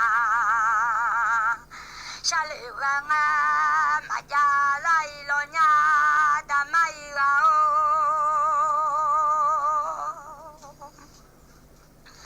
下了阿拉个啊马蹄，李老姨娘。做西让当俺下让铺完一太娘，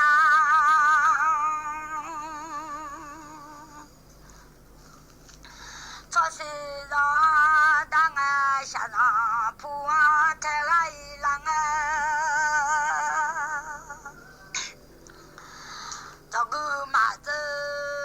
这俺有。满子菜子啊，大麦哟，咱家你马就吃啊用啊，那个还有马苦马子呀，咱家你马苦马足，那个还有苦啊苦子啊，咱了提着。马上一路，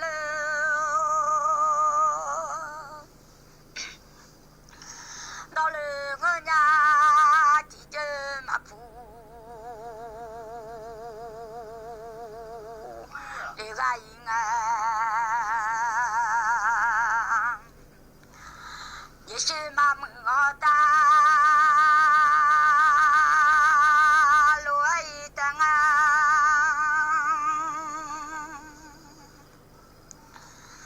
是马门好大，带我马来路呀，大马一个哦。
ลให้มันเป็นรูปธรรมก็อาจจะต้องประกาศแบบปุบปับแล้วมันจะไม่วุ่นวายหรอครับมันมี2 วิธีการครับคือเราดูทั้งอินเดียเองหรือแม้แต่แคนาดาสิงคโปร์เนี่ยเรื่องนี้เราต้องคุยกับแบงก์ชาติมันเป็นนโยบายทางการเงินอย่างหนึ่งแต่แบงก์ชาติก็น่าจะขานรับถ้าเรานำเสนอมันมีวิธีการอยู่2 อย่าง1อาจจะประกาศปุบปับอาจจะใช้เวลา3 เดือน 6 เดือนแต่อย่าลืมว่าไทยเราเนี่ยมันไปไกลแล้วคือที่ผมต้องพูดตรงนี้นะโครงสร้างพื้นฐานการใช้เงินดิจิตอลของเรามันไปไกลมากแล้วความเดือดร้อนสำหรับคนปกติผมถือว่าน้อยเคสมากซึ่งมันสามารถที่จะหาทางในการช่วยเหลือได้แก้ไขปัญหาได้หรือถ้าเกรงว่าจะมีปัญหาค่อยๆทำสิงคโปร์ใช้วิธีการประกาศเลยว่าเราจะยกเลิกแล้วเราจะไม่ผลิตถ้าคุณเอาเข้าแบงก์มาแล้วเรายึดหมด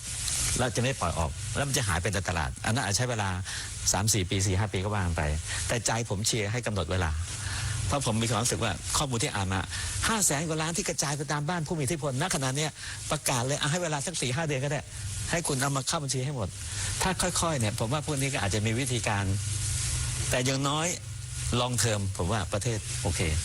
ระยะยาวนะครับมันจัดการไอ้พวกเงินเทาได้เยอะผมขออนุญาตลองขยายความให้ท่านผู้ชมจะได้ดู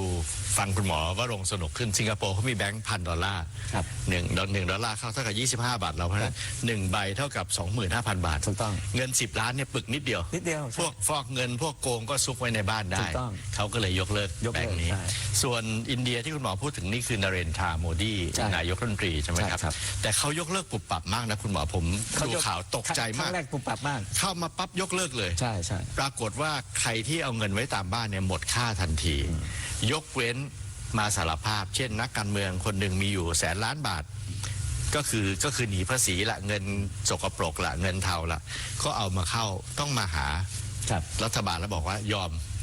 รัฐบาลปรับครึ่งหนึ่ง50,000 ล้านที่เหลือเอา50,000 ล้านคุณเอาไปใช้ต่อได้แต่ต้องเข้าธนาคารคุณหมอจะไปแรงขนาดนั้นไหมคือผมคิดว่าเราอาจจะเรื่องนี้ผมพูดตรงๆว่าผมก็จะคุยกับแบงก์ชาติว่าแบงก์ชาติคิดว่าด้วยข้อมูลที่ผมมีเนี่ยผมมองว่าสังคมดิจิตอลการใช้เงินดิจิตอลเรามันไปไกลกว่าอินเดียตอนอินเดียทำตอนนั้นวุ่นวายเหมือนกันนะใช่ครับประมาณเกือบ10 ปีที่แล้วทุกคนต้องไปยืนกด ATM กันคิวมันยาวมากของอินเดียแต่ของเราวันนี้มันไปถึงหมู่บ้านชายแดนในการใช้แอปต่างๆงั้นผมคิดว่าเราไม่น่าจะยุ่งยากมากแต่อยู่ที่ว่าแบงก์ชาติคิดว่าจะคำนวณปัญหาสภาพคล่องจะเกิดขึ้นไหมแล้วก็แบงก์ชาติจะให้กำหนด3 เดือน 6 เดือนอันนี้ผมไม่ซีเรียสแต่ผมมองระยะยาวของประเทศว่าเรื่องต่างๆที่การทุจริตต่างๆที่เอาเงินสดไปยื่นให้กันอย่างน้อยมันคลี่คลายลง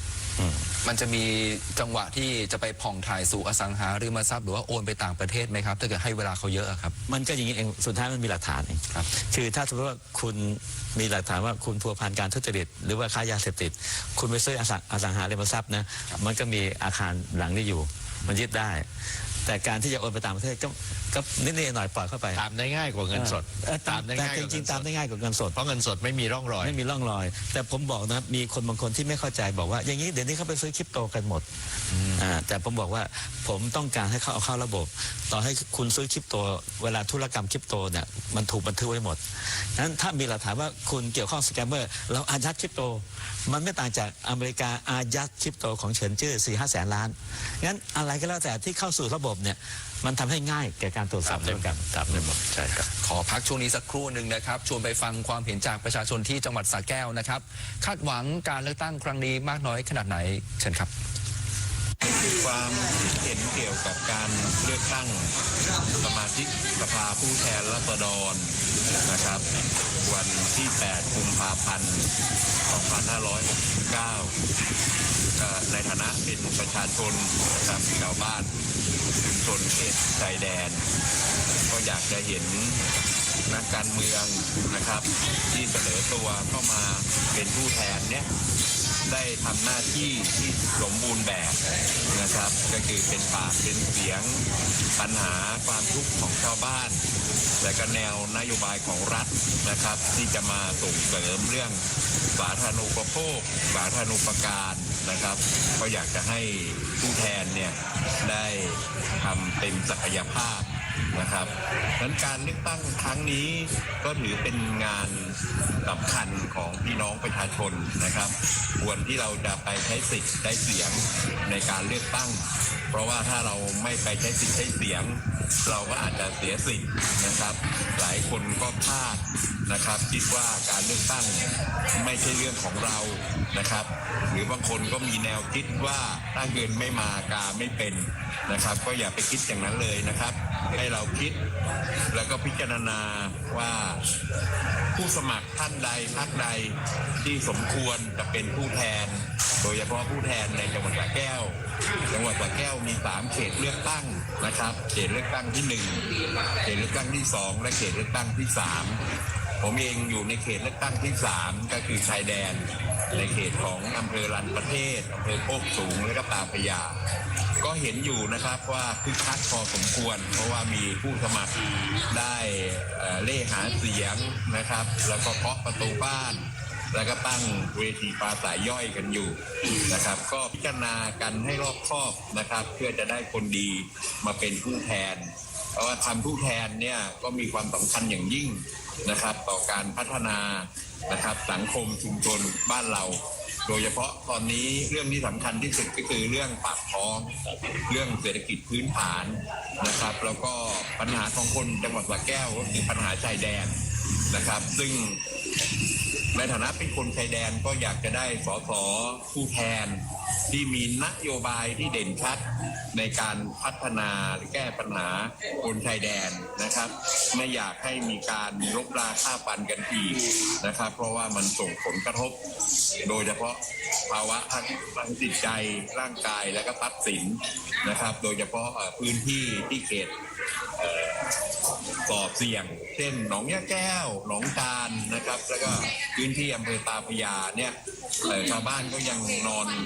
ไม่เป็นสุขนะครับยังผวาอยู่แต่ถ้าเกิดว่าเราสามารถที่จะเลือกพรรคการเมืองที่มีนโยบายที่เด่นชัดนะครับสามารถที่จะสงบศึกครั้งนี้ได้ให้ประชาชนชายแดนเนี่ยมีความสุขกลับมาอีกครั้ง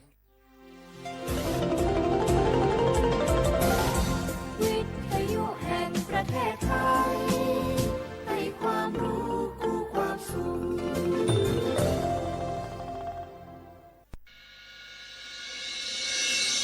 สถานีวิทยุกระจายเสียงแห่งประเทศไทยจังหวัดเชียงใหม่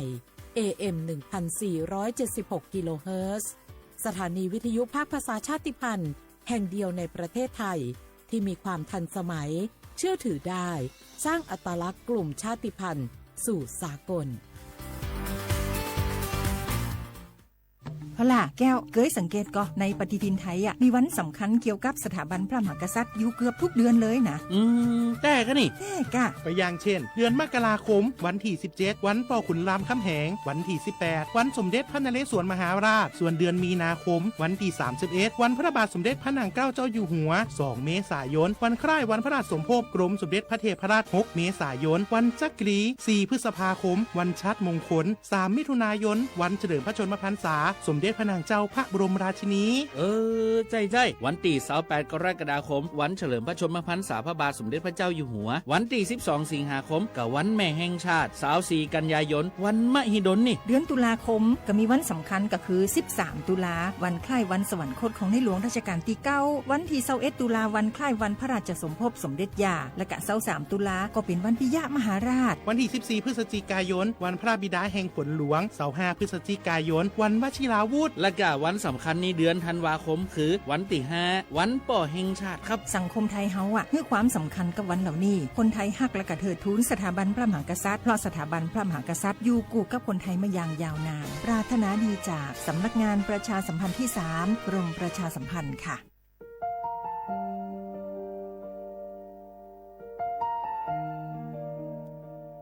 ขอน้อมเกล้าถวายอาลัยสมเด็จพระพันปีหลวงพระแม่แห่งแผ่นดินผู้ทรงเมตตาเหนือเกล้าขอพระองค์เสด็จสู่สวรรคาลัยข้าพระพุทธเจ้าข้าราชการและเจ้าหน้าที่สถานีวิทยุกระจายเสียงแห่งประเทศไทยจังหวัดเชียงใหม่กรมประชาสัมพันธ์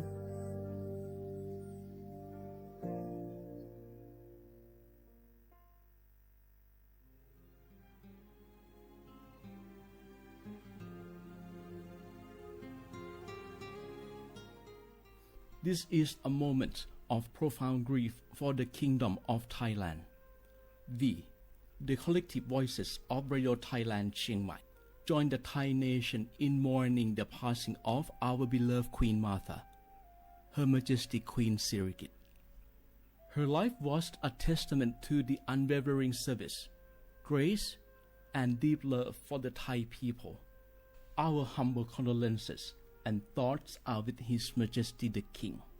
the royal family, and all the Thai people during this deeply sorrowful time. We will remember her forever.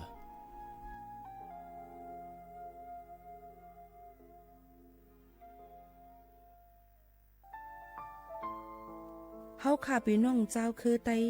มีตั้งหมองเจออันเจ้านางหอคำสมเด็จพระนางเจ้าสิริกิติ์พระบรมราชินีนาถพระบรมราชชนนีพันปีหลวงเลยเข้าสวนหมักหักคำนนเพกว่าย้อนสู้เก่าตึงปันเฮาวิเย็นขวัญเงาเจ้าเฮาข้าฮอดถึงตีสุคติกัดเย็นเสกำเฮาข้าพี่น้องก้นคือไต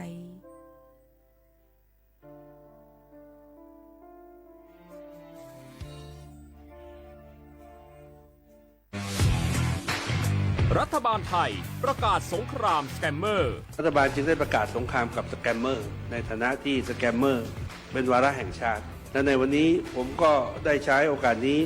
มารายงานความคืบหน้าและเน้นย้ำถึงสิ่งที่เราต้องร่วมกันทำต่อไปรัฐบาลได้จัดตั้งคณะกรรมการอำนวยการป้องกันและปราบปรามอาชญากรรมทางเทคโนโลยีขึ้นมาโดยมีผมเป็นประธานด้วยตนเองเพื่อให้ทุกหน่วยงานทำงานไปในทิศทางเดียวกัน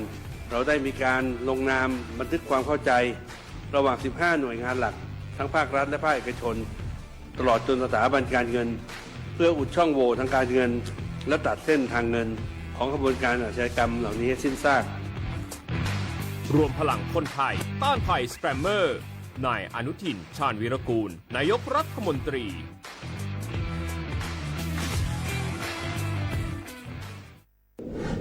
ในช่วงนี้หลายพื้นที่ของประเทศไทยอากาศหนาวเย็นอย่างต่อเนื่องโดยเฉพาะยอดดอยและยอดภูประชาชนอาจเสี่ยงต่อโรคและภัยสุขภาพจากอากาศหนาวได้ขอให้ทุกคนเฝ้าระวังโรคที่พบบ่อยในฤดูหนาวได้แก่ไข้หวัดใหญ่ปอดอักเสบโรคอุจจาระร่วงโรคหัดโรคมือเท้าปากรวมทั้งภาวะเจ็บป่วยหรือเสียชีวิตจากอากาศหนาวโดยไม่ทราบสาเหตุโดยเฉพาะผู้ที่ไม่สวมใส่เสื้อผ้ากันหนาวหรือผู้ที่ดื่มสุราเป็นประจำป้องกันง่ายๆเริ่มที่ตัวเราดูแลสุขภาพให้แข็งแรงออกกำลังกายสม่ำเสมอรับประทานอาหารปรุงสุกดื่มน้ำสะอาดล้างมือบ่อยๆไม่ใช้ของส่วนตัวร่วมกับผู้อื่นและหากมีอาการไอจามอย่าลืมสวมหน้ากากอนามัยทุกครั้งขณะอยู่ในที่แออัดที่สำคัญควรรักษาความอบอุ่นเตรียมเสื้อผ้ากันหนาวให้เพียงพองดดื่มเครื่องดื่มแอลกอฮอล์เพื่อความปลอดภัยในช่วงอากาศหนาวนี้ดูแลสุขภาพให้แข็งแรงตลอดช่วงฤดูหนาวนี้กันด้วยนะคะด้วยความปรารถนาดีจากสำนักงานประชาสัมพันธ์ที่ 3 กรมประชาสัมพันธ์จากศาลากลางจังหวัดน่านหลังเก่าพัฒนาสู่การเป็นศูนย์การเรียนรู้นันทศิษย์ป่าคารโดยมูลนิธิรักป่าน่านนับเป็นพระมหากรุณาธิคุณที่สมเด็จพระกนิษฐาธิราชเจ้ากรมสมเด็จพระเทพรัตนราชสุดาสยามบรมราชกุมารีได้พระราชทานนามนันทศิษย์ป่าคารอันหมายถึงอาคารแห่งความรู้ทุกแขนงของจังหวัดน่านภายในประกอบด้วยห้องนิทรรศการเฉลิมพระเกียรติรัชกาลที่ 9 แสดงพระราชประวัติและพระราชกรณียกิจของพระผู้ทรงเป็นพลังแห่งแผ่นดินและต้นแบบของความเพียรรถพระที่นั่งอนุสรณ์แห่งการเสด็จเยี่ยมราษฎรในถิ่นทุรกันดารทั่วทุกภูมิภาคของไทย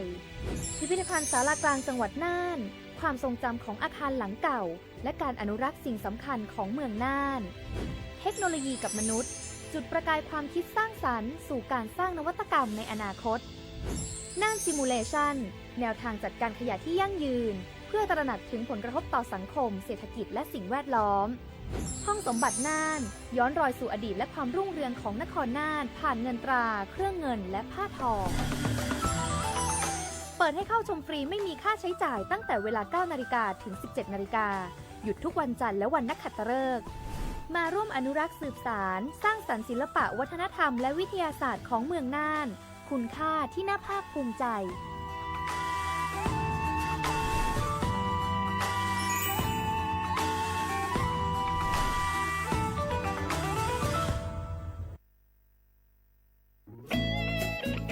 เสียงของท่านมีความหมายต่ออนาคตประเทศ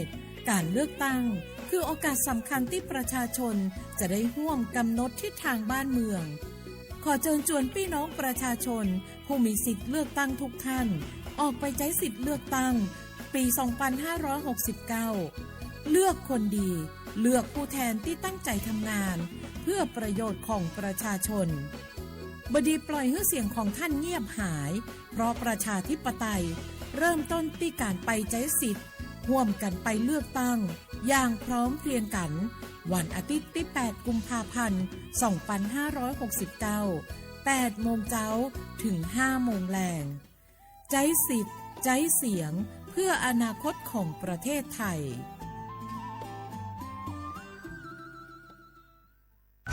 เจ็บป่วยฉุกเฉินวิกฤตอันตรายถึงชีวิตคนไทยทุกคนใช้สิทธิเจ็บป่วยฉุกเฉินวิกฤตเข้ารักษาโรงพยาบาลใกล้ที่สุดได้ทันทีไม่เกิน72ชั่วโมงตามนโยบายรัฐบาลให้ความคุ้มครองสอบถามเพิ่มเติมสายด่วนสปสช1330ตลอด24ชั่วโมง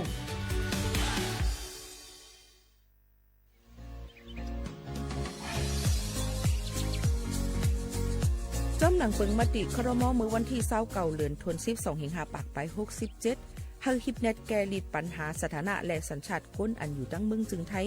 จอมมาตรา17นั่นตอนตาพี่น้องเฮาเขาอันเข้ามาอยู่ตั้งเมืองไทยหึงนั้นและมีไว้เขาจอมเปิงเฮากว่ายืนย้อนสถานะต่างดาวของเมืองถูกแม่นจอมเปิงไล่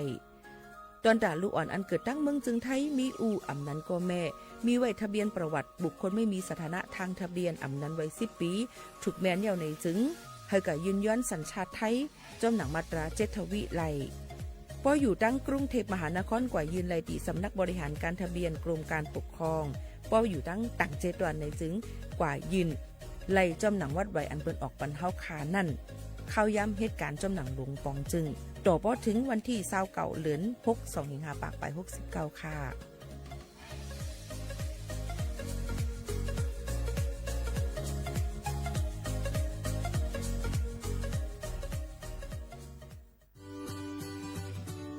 พี่น้องเฮาเขาค่ะพอถึงมาในวันอาทิตย์ที่8เดือนธันวาคม25ปากไป69พี่น้องเฮาเขาจะจื้ออันเลยเป็นเจอคือไทยสัญชาติไทยเย้าอย่าไปลืมก่อยหย่อนเนแคบกลางเจอกว่าเลือกตั้งอองตีมีจื้อเฮาขานั่นในค่ะข้าวย่าม8 โมงกลางในต่อถึง5 โมงไว้วันค่ะอ้อคักตอนง่ายๆค่ะเดเจอวัดไว้กับตัวอันเดียวกุ้ย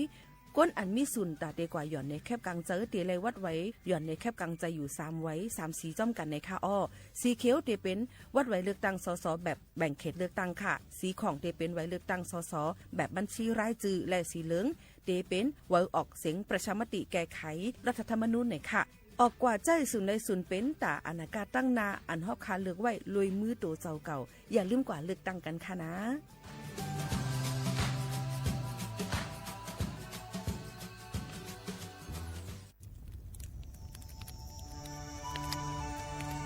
จงหู้คาหือก้อนโมก้อนไฟอันเผาอยู่ตีกลางปางนั่นอ่ำเลยหายกว่าตั้งเลยมันเตเป็นฝุ่น PM 2.5 ขึ้นมาเฮ็ดให้ป้ายอยู่ลีเฮาคาขึ้นในคาอ้อลองลดย่อมปัญหาจังไหนในอ่ำหยาบค่ะเงื่องแวอ่ำเผายุกยักเหมือไม่ต้นเยอต้นเข้ากับในให้ในสวนเฮาเปลี่ยนมากองไว้จ้อมกันเสเฮ็ดเป็นฝุ่นสภาวะอ่ำนั้นแจกแพยุกยักเฮามันปอดถูกเมียนอีกป้าดังโฮมมือกันฟังด้วยไฟไหม้ป่าเถินเฮาขาดฉุกดีเลยผูกต้นไม้น้ำเพิ่มปันปืนตีสีเขียวเฮ็ดเฮาจันล้มเสียนใส่ตาเฮากูก็เลยตั้งมุงมองเฮาลีเสฐานหน้ากอกับสืบปืนเผาตี3กรมประชาสัมพันธ์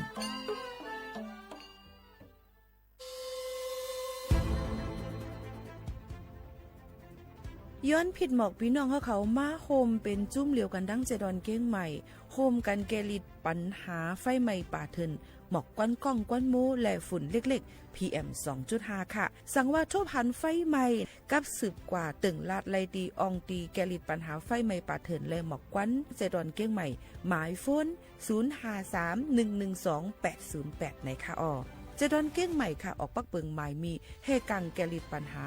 หมอกกวนกล้องกวนโมและฝุ่นเล็กๆ PM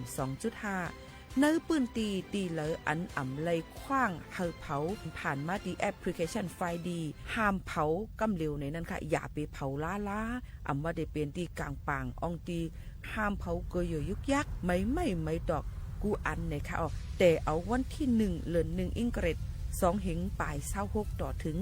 วันที่31เดือน5 2หิงปลาย26ในผู้เหลอเผาเฮ็ดผิดปักเปิงเตญ่าตัวต่ำตั้งผิดจำหนังปักเปิงหมายมีกำเหลวในนั้นค่ะเลยตั้งมุงมองไฮลีเซห้องการฐานฐานาก่อกับสืบเจดอนเก้งใหม่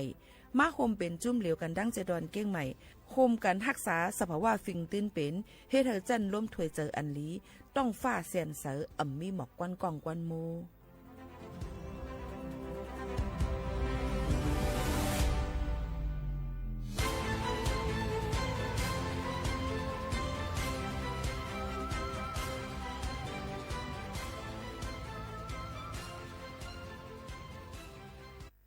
พี่น้องเขาสนใจใครปืนเผาผ่านตั้งห้องเปิดเซ็งสวทเก้งใหม่ปั่นตั้งหู้ห่มปลาดังมีดังซื้อถ่อมแจงแล้งหลีกว่าไก่ในปืนตีเจดอนเก้งใหม่กับสืบมาเลยดี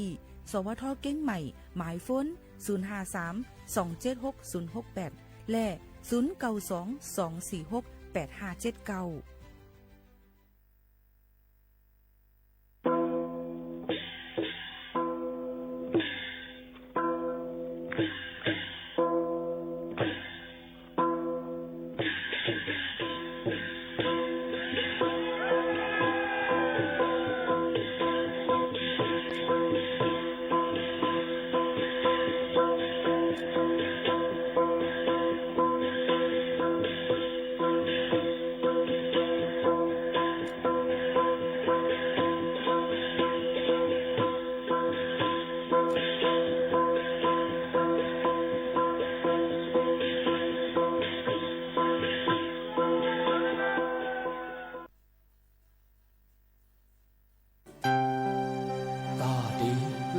ตั้งออกปีหนึ่งอันไหน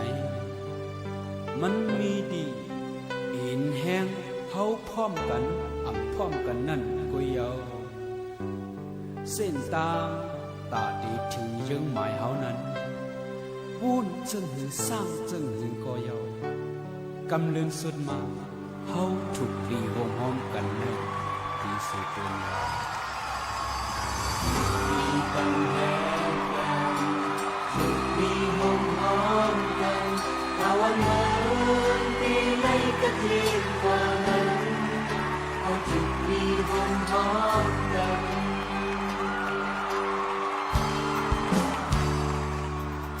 มาพูดกันเดิน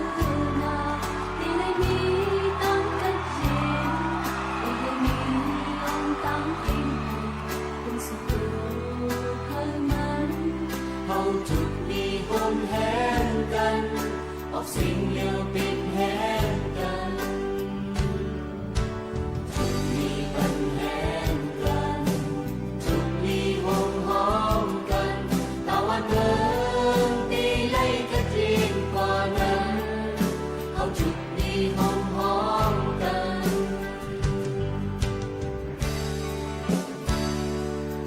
ส่วนใหญ่เฮากะเคยเป็นตาคนต่างเด็กๆสังสุเฮาโมเฮ็ดสร้างจึงต่างอันชื่อมุมมองมาจุดลีหอมแห้งยาวมันจำได้ถึงเยอะมาจุดลีปันแห้งกันจุดลีหอมหอมกันตะวันเดินตีให้กระทิงกว่านั้นเอาจุดลีหอมหอมกัน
平年更天自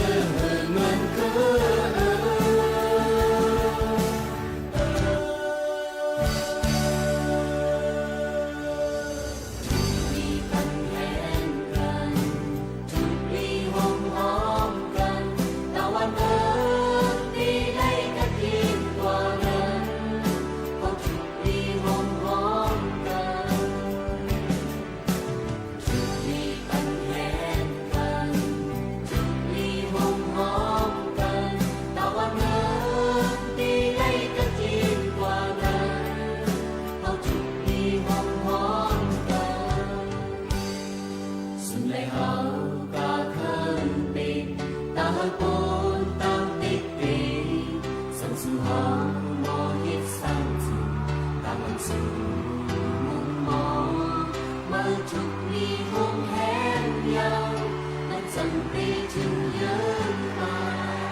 เมื่อสูงตั้งเซ็งค่ะเมื่อสูงพี่น้องพงยินถ่อมเซ็งใต้เฮาค่ะกูก็กูก้นเนี่ยค่ะเอาครบทบจำกันเนอตอนการห้องปล่อยเสียงสวทเก่งใหม่ AM 147กิโลเฮิรตซ์ค่ะอยู่เป็นอ้อยก้อยเซพี่น้องเฮาเขาข้าวยาม10 โมงไปต่อถึง11 โมงกูวันเนี่ยค่ะพี่น้องเขาค่ะดีห้องปล่อยเสียงสวทเก่งใหม่ AM 147กิโลเฮิรตซ์สถานีวิทยุกระจายเสียงแห่งประเทศไทยจังหวัดเชียงใหม่อันว่าสวทเก่งใหม่นั่นยอค่ะอำนั้นพี่น้องเขาก็ได้รู้จักกันว่าเป็นห้องปล่อยเสียง AM 147กิโลเฮิรตซ์อำใจ FM ค่ะเนาะเป็น AM 147กิโลเฮิรตซ์ในนั่นค่ะปืนปล่อยเสียงมาปียาวข้าวหึงเยาในค่ะเนาะสังชื่อว่าเป็นเมาเป็นก้นก็เป็นหมาเป็นสาวเยาในพ่องตินะเฮือนเนาะค่ะนะห้องปล่อยเสียงเฮาค่ะที่ไหนตอนการภาษาความใต้เฮาค่ะในก็ปั่นปุดกันเปลี่ยนกันแลกลายกันมาหลายก็กำเร็วเนี่ยค่ะอำว่าได้เป็นลุงเจริญต่อลุงแสงเมืองมังกรเนี่ยค่ะเนาะยก็ปานางชูศรีชาววัดทินเนี่ยค่ะอำใจสู้สีอันนั้นค่ะนะพี่น้องเขามันก็ถามว่ามันจะชื่อจังไหนมันคือสู้สีเนี่ยมันจะฮะมันจะเขาชื่อห้องว่านางชูศรีชาววาทินในนั้นค่ะพนางชูศรีชาววาทินเนี่ยค่ะก็เป็นก้นอันตีมาออกโคงปล่อยเสียงตีในเสเพราะว่าพี่น้องแห่งการเฮาเขาพี่น้องใต้เฮาขาในมาเหตุการณ์เมืองจึงไทยมากูปอกลองกับสืบกับหากันในมันมีเปิ้นก็ได้ผักฝันผ่านดังวิทยุห้องปล่อยเสียงเฮาขาที่ในนั้นเดรียวออมร่วมเฮาขานั่นขนาดเนาะก็ข้าเฮาอยู่แก่นั้นอยู่ดีกินวานอยู่ผักเมื่อปันก็เป็นแม่เป็นปีเป็นน้องแก่นั้นให้จังไหนค่ะอันนี้ก็เป็นดีฮู้จักมักจือตอนน่ะพี่น้องในตรงวงกลใต้เฮาขาตั้งนำตั้งหลายถามมามันก็ว่าเหตุการณ์ที่นั้นเหตุการณ์จังหนังปาชูศรีภาคอันเร็วกันนะคะก็กะตะเร็วในห้องปล่อยเสียงก็เฮาพุยออนไลน์ก็เฮาเปิดนะคะไลฟ์ก็เฮาเฮ็ดหนังหือบ่ได้เข้าถึงพี่น้องเขากูปานกูเซียนนั่นค่ะนะเนาะอันนี้ก็แค่นดอกป่องเจอแล้วก็ที่เหตุการณ์เหมือนเก่าถามมาปีโมเขาโน้นมาเหตุการณ์ที่ในหึงยาว5เนี่ยค่ะเนาะเหตุการณ์ที่ใน16 ปีปลาย7เดือนเดี๋ยวก็เมื่อในวันที่21วันค่ะพี่น้องเขาพี่น้องปีโมเขาโน้นมาเหตุการณ์อยู่ที่ห้องปล่อยเสียงที่ใน16 ปี7 เดือนปลาย21วันค่ะที่ในค่ะนะย้อนเปิ้นนั่นแหละพี่น้องเขาลอดถามเย้าในค่ะเนาะว่าพี่น้องเขาปีโมเหตุการณ์เองเฮ็ดเหตุการณ์เหมือนเก่าเนี่ยค่ะก็กะเปลี่ยนไปแลกลายนั่นคือบ่ได้คิดกับคิดตันจอมกับปานเทคโนโลยีIG ในเทคโนโลยีในค่ะเนาะ IT ในก็เฮาก็คัดเจอสืบเปิ้นแพ้กว่ากูตีกูตั้งจังไหนค่ะพี่น้องเขาเอาค่ะอยู่จำกันที่ในมื้อนี้เป็นวันพุธที่21เดือนธันวาคม12แห่งปลาย26ปีพุทธศักราช2แห่ง5ปากไป68ปีใต้2แห่ง1ปากปลาย20ปีก็จะ1แห่ง3ปากปลาย87คู่มันก็ได้ถามค่าเกิดปีนั้นคู่ข้างหลังค่าเกิดปีในคู่ข้างหลังนี่จะไหนค่ะเนาะใกล้ๆเป็นอย่างนั้นแหละแต่เหลียวในพี่น้องเขาก็กัดทอนเอานั่นขนาดเนาะอาสาก็คือก็เพราะว่าเปิ้นเอาว่าปีก็จะนี่ค่ะ1แห่ง3ปากปลาย87คู่ในนั้นค่ะพี่น้องเขาอันนี้ก็เอามาฝากตวนจุดถึงกันให้เลยค่ะผู้จำกันเมื่อในก็ได้เป็นเหริน3มื้อ3ค่ำเมียวค่ะเนี่ยเจอค่ะพี่น้องเขาเลือน3มื้อ3ค่ำเพราะนั้นได้บ่เป็นเลือน3มื้อ3ค่ำนั่นนี่ค่ะตั้งเมืองไต้อำนั้นก็ปืนตั้งหักไต้อันเป็นพี่น้องเขาย้ำฮู้จักอันไหลพ่องพี่น้องเขาได้ฮู้จักกันว่าเป็นคุณ3ล้อเลยนางอุเปมตั้งใจ ย้อนเปิ้นนั่นแหละตั้งเก่งตองเขาเปิ้นเตมักมันว่าปืนตั้งหักเขานั่นเตเป็นวันตั้งหักคุณ3ล้อและนางอุเปี่ยมในเลือน3มื้อ3ค่ำในค่ะพี่น้องเขาปีในครอบครัวก็คือเขาก็ป้อมต้องเอาค่ะในนะอย่างมันเป็นเฮงๆปลายพี่น้องเขาเอาค่ะเนี่ยก็มันก็เตเลยหันว่าในปับลิกผืนลายอันลุงตั้งเกเตรียมอันเจ้าหลายๆฝ่ายเพิ่นมาเตรียมหลายๆก็เพิ่นมาเปลี่ยนอมตะเพชรลองเจิงเงาโตงหาเตรียมผืนลิกเตรียมอปูมหาจำจังได๋มันเต็มมีปืนขุน3ล้อและนางอุเปี่ยมในจังใจพี่น้องเขาจ่องตั้นคิดกันแล้วก็จ่องได้ถ่อมกันนะคะตั้งหักขุน3ล้อและนางอุเปี่ยมในค่ะย้อนปือว่าก็อันเป็นแม่เจ้าอำนั้นก็แม่คุณ3ล้อในอำสงเกียกนางอุเปี่ยมกวยกากว่าสงเกียกนางอุแป้มก็อันเป็นน้องนางอุเปมนั่นเสนะคะก็ไม่คุณสำโลก็ออกกากาคล้ายนั่นค่ะเนาะกะคล้ายกันจ้ำตาจ้ำตั้งกะดังเมืองกึ่งกันย่ากันหบหักกันเสยก็หักกันเฮก็ออกมาที่เฮือนจังไหนค่ะพี่น้องค่ะเพราะว่ามาเนี่ยก็อันเป็นแม่เจ้านั่นก็เพราะว่าตีนึงเข้า5เนี่ยก็เอาเล็กเอาเข็มใส่ลงกะเพราะว่ากับปงเข้ามา5เนี่ยก็กะมาเจ็บมือบ่ออกเลือดออกยางให้ในค่ะเนาะเยาก็เฮ็ดให้เยาก็ถึงตีบ่เลยออกกะข้าวตังเสยเยาก็ทำป้าต้องก็ไม่เจ้าโพก็กากาขายจิมเจอไหนค่ะเจ้าโพก็กากาขายนางอุเปียมในก็เลยออกมือขึ้นในถึงตีจอมตาจอมตังนั่นฮะต้องเจ็บข้างหน้าล่าเสียเลยเกิดลูกออกมาเนี่ยค่ะพูดได้หรือเอาห่อลูกไว้เสียเอาไว้ที่ต่อไม้นั่นขนาดเนาะเยาก็จังเฮ็ดจังหือในนั่นค่ะนะห้องหาปอ3ล้อสูนาเนี่ยก็จังก็มีว่านกต้องล้ออันว่านั่นค่ะพี่น้องต้องล้อหรือ3หรือ4ยินเนาะก็ใจอึกนึกไว้ค่ะเนาะพี่น้องเขาจังว่านั้นค่ะอันนี้ค่ะดองตั้งปืนตั้งหักแล้วก็ถึงที่ว่ากว่าหันกันเผื่อว่าเมื่อมันนั่งเมื่อถึงเฮือนเย่าในค่ะตกเรือตกยางน้ำนั่นค่ะนะเนาะนั่งอุเปี่ยมได้เนี่ยก็เย่าก็คุณสำล้อก็ออกข้าวตั้งกว่ากากะขายขึ้นมือจอมหาในนั่นค่ะเย่าก็ฝึกที่ว่ามือจอมหาเจอในก็ถึงตีว่าถึงอาสากสายใจถึงในตายมาในก็เป็นเมงเอาไม้ก้าน3ตานั่นกะคันกลางเฮไว้อยู่จังไหนคะพี่น้องเขาอันนี้ก็เป็นปืนตั้งหักขุน3ล้อเลยนางอุเปมในนั่นค่ะมันก็ถามว่าให้ตั้งหักเขาในเหมือนขุน3ล้อนางอุเปมใครได้ว่าใครให้เหมือนค่ะนะยันปืนหังละใครให้เป็นจังนั้นใครให้เป็นตั้งหักเลยลองตั้งอันลีนั่นค่ะเนาะพี่น้องเขาค่ะโยก็ให้เป็นลองตั้งอันดีใกล้กับปานตะเหลียวในกว่าไกลๆแค่มีอยู่1มุ่งหอเฮือนว่าอันเปิ้นว่าสุติเลติปังมิงกบกูจำก้นนั่นอันที่อูเมสูลึกไว้ปันจังนั้นเลยหักให้ก็เลยแต่ปังมิงกบกูจำกันจังไหนก็มีต้องใจค่ะเพราะว่าพี่น้องเขาถ่อมเยาเป็นซึ่งหือพองค่ะละลองซึ่งไหนในค่ะเนาะนี่ก็เป็นปืนตั้งหักเพราะว่าถึงมาเดือน3 คำก็ได้เป็นปืนตั้งหักขุน3ล้อแลนางอุเปมในนั่นค่ะพี่น้องเขาค่ะอันนี้ก็ออกมาฝากเตือนให้พี่น้องเขาเลยให้ผู้จำกันยันบอกว่ามันเป็นเลือน3 คำซึ่งไหนค่ะเนาะเอาค่ะลาดว่าลองตั้งซึ่งไหนเยาในค่ะเฮาค่ะอ่อนกันกว่าหรือใจถ่อมได้เพียงความขุน3ล้อนางอุเปมกันอิดอ่อนนึงค่ะนะพี่น้องเขาค่ะถ่อมจำกันก่อนค่ะเนาะพี่น้องเขาค่ะ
เอาค่ะพี่น้องเขาค่ะถ่อมกว่าเยอะค่ะเนาะปื้นตั้งหักคุณซ้ำล้อเลยนั่งอุเปมนะคะนี่เอามาอันปิดอันปอดเงยก่อนค่ะนะเพราะเดี๋ยวให้มันไข่ให้ติเอาเงาต่อไปได้ก็ติอ่ำตั้นไหลย้อนรั้วหลุดเลยอ่านปรับลิกปรับไล่ลงให้ก่อนนะคะเนาะเอาค่ะนี่ก็เป็นเพียงความแทงอันใจใส่เมาห้องไว้หมากปันคุณซ้ำล้อเลยนั่งอุเปมนะคะเยอะก็ใกล้ๆหันมันก็ว่าเดี๋ยวได้หันความโหนึงค่ะนั่งหนุ่มคำเลี้ยงห้องไว้ก้นห้องมันได้ก็เสียงกว่าเอาค่ะเนาะว่าตั้งหัก25ในเฮเหมือนอุเปม3โลนี่ค่ะว่าก้นเตรียมเนี่ยเป็นเพอในขนมตั้ง5 2ก้อนหีเลยเห็นกับเหมือนคุณ3โลนั่งอุ้ยเปี่ยมมันคานเจอไว้ในขนมอย่างนั้นแหละใกล้ๆเป็นขนมมือกูปอกและสืบมาย่ำพองตะเหลียวก็อันเป็นแม่เจ้าบ่ถูกจำลุกเปิ้ว่าให้ไหนก็อันเป็นไผนั่นบ่ถูกจำลุกคอยจำเช่นไหนก็มีแหละสังลีเลเซเปิ้นนั่นเฮาคาเพราะว่าตกลงเลยใจหักกันยาวในค่ะเนาะอย่าเบยอยู่จ้ำผังโพผังแม่ไผก็ยาวในค่ะให้ออกมาอยู่ข้างก้วยน่ะเด็ดเป็นรองตั้งอันลีที่สุดเดี๋ยวก็ลองอยากขันเจอหึงนั้นวันวันหึงนั้นๆเนาะเมื่อใจเมื่อไวเมื่อสาเมื่อหาให้ไหนก็มันก็เตลีนั่นค่ะเนาะพี่น้องเขาค่ะเพราะว่าเฮาค่ะกำกับอยู่ไผทั้งนั้นเมืองเฮาเนี่ยมันเตมีน่ะสุดที่เอาขึ้นไปหาขึ้นควยหาให้ได้ดองใจบ่ขึ้นควยในเดี๋ยวเลยมาทำหับการทำจำนาเฮิรนผังดังเมให้ไหนเนาะเพราะเห็นเป็นไรหำป้องหำลาเนี่ยมันใกล้มีเต้ในนั่นค่ะก้อยกาตาเหลียวเนี่ยก็หยุ่มยำว่าก็อันเป็นปอเป็นแม่เป็นกาปันเหมยก็ลองป้ายวนอันใหม่ๆเข้ามาในเขาก็เตหมอป่องเจอปันเฮาอยู่จังนั้นค่ะพี่น้องเขาค่ะเยอะก็มังปอกมาในเย่อยู่พังขึ้นไปในก็กำมาไม่ถูกจ้ำลุกไปถูกจ้ำแม่โผจังนั้นจึงในเฮ็ดคิดเฮ็ดป่ายกันจำเจอได้ก็มันเตมีมานั่นค่ะเนาะลองตั้งเจอในนั้นลีเลอเสเปิ้นใน2ก็ตกลงเลยใจกันสิออกมาอยู่เฮือนทางกล้วยนั่นลีเลอเสเปิ้นเนี่ยค่ะพ่อแม่พี่น้องเขาค่ะก็เป็นมาถอมด้วยข่าวเงาฟิงฟ้าหล่ะสิกันอิดอ่อนนึงค่ะย่ำพองตะเหลวนั่นในจึงตั้งป๊อดห้องจึงไทยและอองตีตาเฮยสันร้อยสูงหลายๆตีหลายๆตั้งเตกัดเฮียงมาเหลือเสเก่าเนี่ยค่ะ1-3 องศาดีกรีในค่ะเนาะพี่น้องเขา 1-3 องศาเซลเซียสนั่นค่ะเนาะเด็กกัดเฮียงมาในนั่นค่ะเมื่อหนังตั้งลอยอินทนนท์นั่นในกัดเฮียงไหนเอาค่ะพ่อแม่ปีๆน้องๆเขากัดเฮียงหนาในค่ะเนาะพี่น้องเขาค่ะในก็มีคนกว่าเอลเล่มีคนกว่าเอลเล่ก็น้ำในค่ะก้อยกาจึงหือกอลีพอมันกัดมาจังไหนในเฮาคาถูกดีไรรูล้อมได้ถึงลองป้ายอยู่ลีเฮาคาหนังหือป้อเตอยู่ลีกินหวานเป็นวัดเป็นไข้ไอเป็นต่างมิ้วนั่นค่ะเนาะลองตั้งเปลี่ยนให้มันใกล้ๆเข้ามามือเฮียงกำขามตัวเฮาคาในมันแก่นแข็งมันแข็งแรงนั่นขนาดไหนย้อนนั่นแหละพี่น้องเขาก็ถูกเลยรูล้อมได้ถึงป้ายอยู่ลีใส่หมากโคใส่เสื้ออุ่นใส่มงติ้นใส่กวนขายาวให้ไหนค่ะพี่น้องเขาค่ะเยอะก็หักษาป้ายอยู่ลีตัวเจ้าก็ให้มันแก่นแข็งในค่ะพี่น้องค่ะลูกให้มันเฮกังในตั้งเป็นหลายๆอันตั้งเป็นอันมาข้าวกันในก็ได้เป็นตั้งเป็นวัดเป็นไอตั้งเป็นไข้วัดตั้งเป็นไข้วัดใหญ่ตั้งเป็นไข้วัดใหญ่ในลิกูนั่นค่ะเนาะว่าเพราะว่าอาสังนำมาลูกอ่อนในก้นเท้าเนี่ยหรือเลยกว่าซ้ำใหญ่ๆเฮกังมันนั่นค่ะเนาะเยอะก็เหมือนหนังบัดทองหลายๆอันน่ะเป็นปันซ้ำไข้ยาไข้วัดใหญ่ฟรีวัคซีนไข้หวัดใหญ่ฟรีเนี่ยค่ะพี่น้องเขารู้เลยก็ต้องทำที่องที่ห้องการที่เขาขายอยู่นั่นเนี่ยค่ะนะมันก็จะเป็นซึ่งนั้นค่ะเดี๋ยวก็ตั้งเป็นอย่างที่ต้องเจ็บต้องกว่ากินซุกดีผ้ากินลาบกินลู5กินซ่าเจ็มจะในค่ะเนาะก็จะเป็นต้องกว่าต้องเฮเดี๋ยวก็ต้องเป็นตาเจ็บตาแสบต้องเป็นคุ้มกายจำเนินหนังยันผู้ว่ามือซ่าตีนซ่ากายสับเจ็มจะในค่ะเนาะโหลเลยตาครีมโลชั่นมันเห็นไหมค่ะบางปองบางเลยพอห่มตาใส่เสื้อเนี่ยมันเคยช็อตกันชับจงใกล้เป็นในมือเขาก็เลยเขาก็จะเปลี่ยนหูหาง10ก็หูหนาว20ก็หูใหม่หูยาวให้เปิ้นกัดก็เฮากัดในนั่นค่ะเนาะอโลเนื้อหนังจะได้บ่ซาบ่ยายมาบ่เป็นห้อยตั้งผึกลงไว้ให้ในต้องยามเป็นบ่ยามเป็นในพี่น้องเขาเน็กเก่ามานี่อินนูอันนี้ใครฮู้เต้นี่ค่ะต้องยามเป็นนะคะแล้วก็ขี้มุกย่อยบ่ขี้มุกย่อยเนี่ยมือกูปอกมือก็เล็กนะมันสุกสักนะลูกเนาะเอามือป้ายให้ไหนนะลายให้ไหนมันเป็นห้อยลงก่อนให้จังไหนมันมีจอดมีเจนั่นค่ะพอมาวนสอนจังนั้นเนี่ยก็มันก็ลีเกี่ยวอันนึงเหมือนกันค่ะเนาะพี่น้องเขาค่ะคือกับปานอันเฮาค่ะตัวทบมา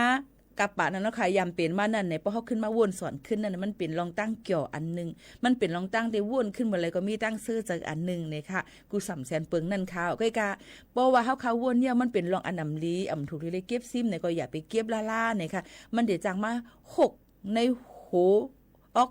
ในเจอเขาขาซึ่งไหนเอาถอกแปดในนั่นค่ะเปิ้นจ่องไกว่า น้ำเน่เนี่ยค่ะอย่าไปให้มันเต็มก๊อกอย่าไปเทียมใส่ให้มันเต็มก๊อกให้เอาไว้กึ่งก๊อกนึงเลยหาเอาลายล่องลายอันเป็นปลายแรกๆมาให้ขึ้นมาเทียมใส่กำอีดก็เตลีอันอำลีมันนั่นก็ถอกแปดซึ่งไหนค่ะพี่น้องเขากับปานก้นเฮาค่ะก็เหมือนกันเนี่ยนั่นค่ะพอวนถึงลองลีกันเนี่ยก็หรือเลยวนลองลีอย่าไปวนลองอันอำลีเนกันอย่าไปกลุ่มกับเซ่ซ้อมกันอย่าไปกลุ่มกับว่าหั่งกันเจ็มเจิ้งหนังไหนค่ะในก็ย้อนฝากไว้ปันพี่น้องเขาแลเป้ารัดมาลองตั้งเจิ้งไหนนั้นในสื่อโซเชียลมีเดียหลายๆอันเปิ้นก็ว่ากลุ่มหนุ่มยิ่งหนุ่มใจฮาร์ดไฮในนั่นขนาดเนาะหนุ่มใจอันเลิศไว้ฮัดฮานเป็นวัยรุ่นนั่นขนาดเนาะหนุ่มก้นหนุ่มเขานั่นเนี่ยค่ะตาเหลียวในเนี่ยค่ะออกจูดตุ่มกันเสเฮ็ดลองสุกสักอ่อนอันโมแม่เฮ็ดเฮาเจ้าเฮือนเปิ้นอ่ำป้อเจอกอบนั่นแหละสังว่าเป็นลูกเป็นหลานเผอในนั่นก็รู้ล้อมด้วยถึงลูกหลานเฮาคาลีลีย้อนบ่ว่าลองตายเตอยู่สร้างเมืองเปิ้นนั่นไหนค่ะเฮาคาก็หลุเลยหันถึงเจ้าเฮือนอิดอ่อนนึงจังไหนค่ะเนาะใครย้อนฝากไว้ปัน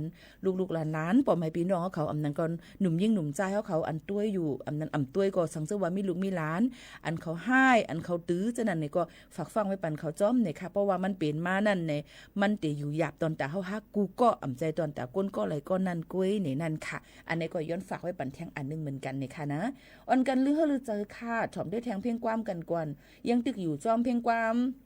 อันเกี่ยวกับเลยลองขุน300เลยนั่งอุเปี่ยมกันก่อนนะพี่น้องเขาค่ะย้อนทางเลยว่านั้นๆนี่ค่ะมันถึงนั้นๆติเลยถอมนั่นค่ะเนาะพี่น้องเขาค่ะบางปอกมาป้อมตั้งเจอเปิดถอมเนี่ยมันก็ติหันมีจังไหนค่ะพี่น้องเขาค่ะมาถ่อมจ้อมกันค่ะเสียงนกต้องล้อคอข่มหน้านี่ค่ะสุดถอมค่ะ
เอามาเตยกันไปมักมีกันอีกอันหนึงแล้วก็เผอมีคำไว้ดี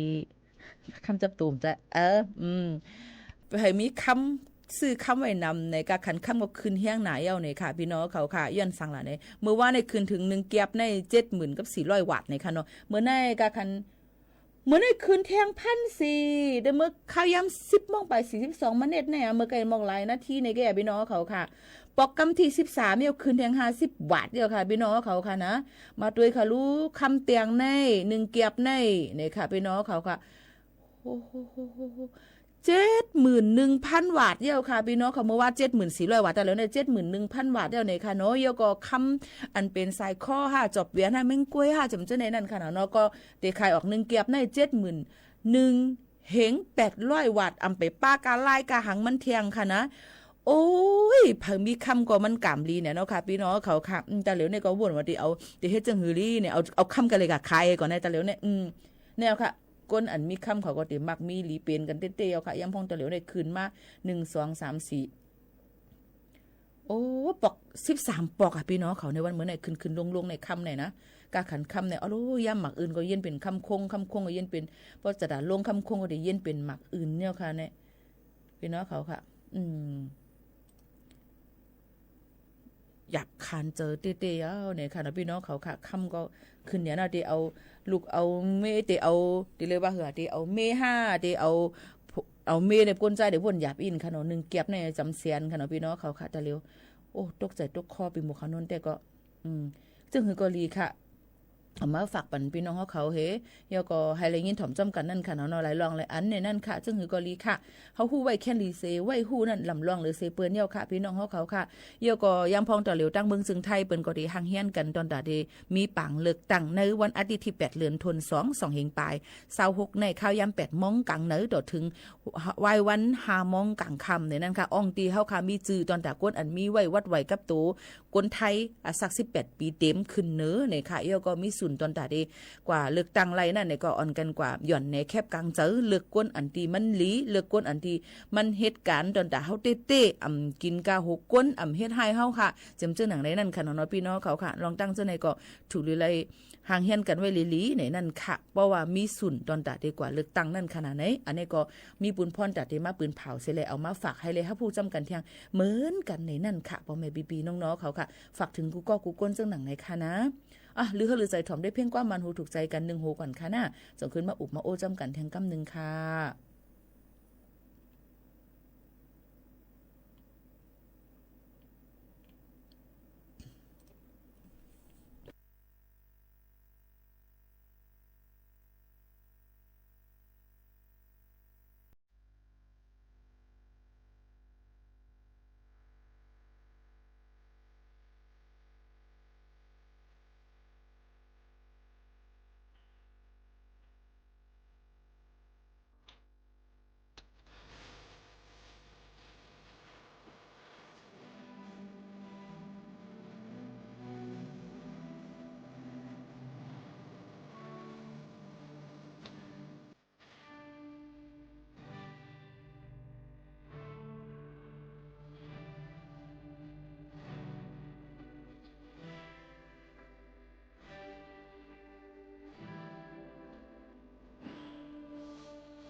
อ๋อค่ะพี่น้องเขาค่ะหนึ่งเพลงความขวัญหักแสนแป้งห้องไว้ค่ะออกมาฝากปันพี่น้องเขาอะไรเงี้ยถ่อมจ้อมกันในตอนการเฮาค่ะที่ใน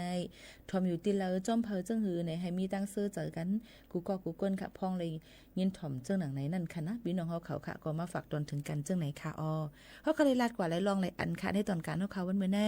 ก็ตอนลื่นสุดในนะคะโจกะถึงมีข้าวยามอยู่อีนั่นเนี่ยจึงขย้อนฝากฟังไว้ปันพี่น้องเขาว่าตาเหลียวในภายจัดหาการงานเนี่ยค่ะกรมการจัดหางานเนี่ยนั่นค่ะเปิ้นก็สั่งเสนะคะเฮาลงกด7กดทัดด้วยเนื้อปืนตีหลายๆองตีปัดปืนดังเมืองจึงไทยนะคะเฮกังลองการหิมนาตีการงานก้นไทยนะคะสั่งเจ้าว่าฮบทั่วพันก้นอันหลักแห่งการอันหลักเข้ามาเหตุการณ์พิษปักเปิงหมายมีนั้นก็หิมนาการก้นไทยเอามาได้เป็นการเสริมสวยก็คือซาลอนอันเป็นบิวตี้ซาลอนอันดีห่างเคิงไม่ห่างแก๊สคนหูนู่นนี่นั่นจะในเปิ้นห้องว่าเป็นก้นพิษหิมนาการก้นไทยในค่ะเนาะก็ติได้หันว่าตียอบกว่าก้นมานอันซอนเฮ็ดคนหู5แก๊สคนหู5จิมจึงหนังไหนค่ะเนาะปันเปิดเสียงหังกล้วยจึงไหนค่ะเนาะพี่น้องเขาคาลองตั้งอันในลำลองแน่นให้ฟังอยู่ฟังกินกันค่ะนะพี่น้องเขาย่อก็เสริมสวย5เนี่ยค่ะเยอะก็การขายตั้งขาย5ขายหมักไม้เป็นเจ้าของตัวเจ้าเก่า5จำเจ้าในอำไลป้อเป็นแห่งการยันเมืองนั่นค่ะเนาะเฮาด้วยปักเปิงหมายมีเสขึงปองให้สร้างกว่าเยอะก็คนกล้าขายเขาพี่น้องเขาก็หนังหือบ่ได้อยู่ง่ายดมจังนั่นในฟังอยู่ฟังกินกันในนั่นค่ะเยอะก็อย่ากลุ่มว่นว่าหรือสร้างคอนเทนต์อันนั้นอันนี้ให้เปิ้นมาตัวกดไลค์กดแชร์เฮานำให้นั่นก้อยนะคะหรือเลยว่นสอนว่าเฮาเฮ็ดกว่ายาวพรตุ้มยอนมันซ้ำเป็นจังหือเยอะก็ต้องเฮาได้รับขำในข้อความอันที่เปิ้นได้มาปันตั้งหันถึงคอมเมนต์เฮาค้านั่นจังไหนจ้อมในนั้นค่ะมันก็ในมีฟง1ลูกเสเอามาวางถ่องนาจังไหนเฮาก็เฮ็ดกว่าสร้างคอนเทนต์กว่าเอาอันนั้นมาอยู่แค่บันดีคนเลยคนแช่นำหน้าจำเจ้าในมังปอกมังไหลมาเนี่ยมันเดี๋ยวจังตุ้มเตอร์นะคะตุ้มเตอร์ไผล่ะอันนำที่1นั่นก็ติดตุ้มเตอร์ขึ้นตัวเจ้าเก่าฮู้ว่าติเป็นรองจังหือก็ยาวเพราะมันเป็นพรดีมันก็ติดเฮ็ดให้ตัวเจ้าเก่าเลยลีกว่าสร้างคอนเทนต์อันดีเฮ็ดกว่าอะไรค่ะก้อยกะป้อเอาต่างอันเสป่นเปลี่ยน0.0เป็นเปิ้น5นั้นก็เอามาเลยลองตั้งฮู้แม่นรองแม่นหลายฮู้ถึงตีให้มาเฮ็ดกว่า5ในป้อเปิ้นปันตั้งหันถึงมาซ้ำยอมรับไลในนั่นก็ซ้ำเจอยันนั่นแหละเพราะว่าเฮาคาแต่เฮ็ดสังกะยาเฮาคาหลูเลยวนถึงลองพรตุ้มยอนพรดีพรหายมันนั่นจ้อมยอก็ยอมรับไฮไลท์นี่ค่ะเปิ้นจ่องไกห้องว่าก้นหาฐานก้นกัดแขนค่ะเนาะเจ้าว่าเฮ็ดออกมาย่อเฮ็ดแล้วคำเปิ้นแล้วเนี่ยกลุ่มห้องกลุ่มให้กลุ่มว่าขึ้นหลาเปิ้นเนี่ยอย่าไปเฮ็ดละอันนี้มันใจก็ก้นงานก็ก้นหาฐานนี่ค่ะนะย้อนฝากไว้ปันกูก็เฮาหมอเจ้าสื่อเฮาเป็นอันมีอยู่ในมือเฮาค่ะนั่นเฮามันเป็นพรลีตาตัวเฮาหลายคนหิมหอมเฮาค่ะตุ้มเตอผังนั่นลีที่สุดในนั้นค่ะผาดยันพี่น้องเขาเมื่อกว่าเฮาค่ะนะส่งขึ้นมาโฮมมาทุบจอมปอแม่ปีๆน้องๆเฮาเขาแทงค่ะเฮาอยู่ลีกัดเย็นกั้งยานเพ่เขียนกันกูก็กูก้นเสกำค่ะเมื่อสุงค่ะ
สถานีวิทยุกระจายเสียงแห่งประเทศไทยและเครือข่ายทั่วประเทศเสนอข่าวต้นชั่วโมงรู้เร็วรู้จริงเกาะติดทุกสถานการณ์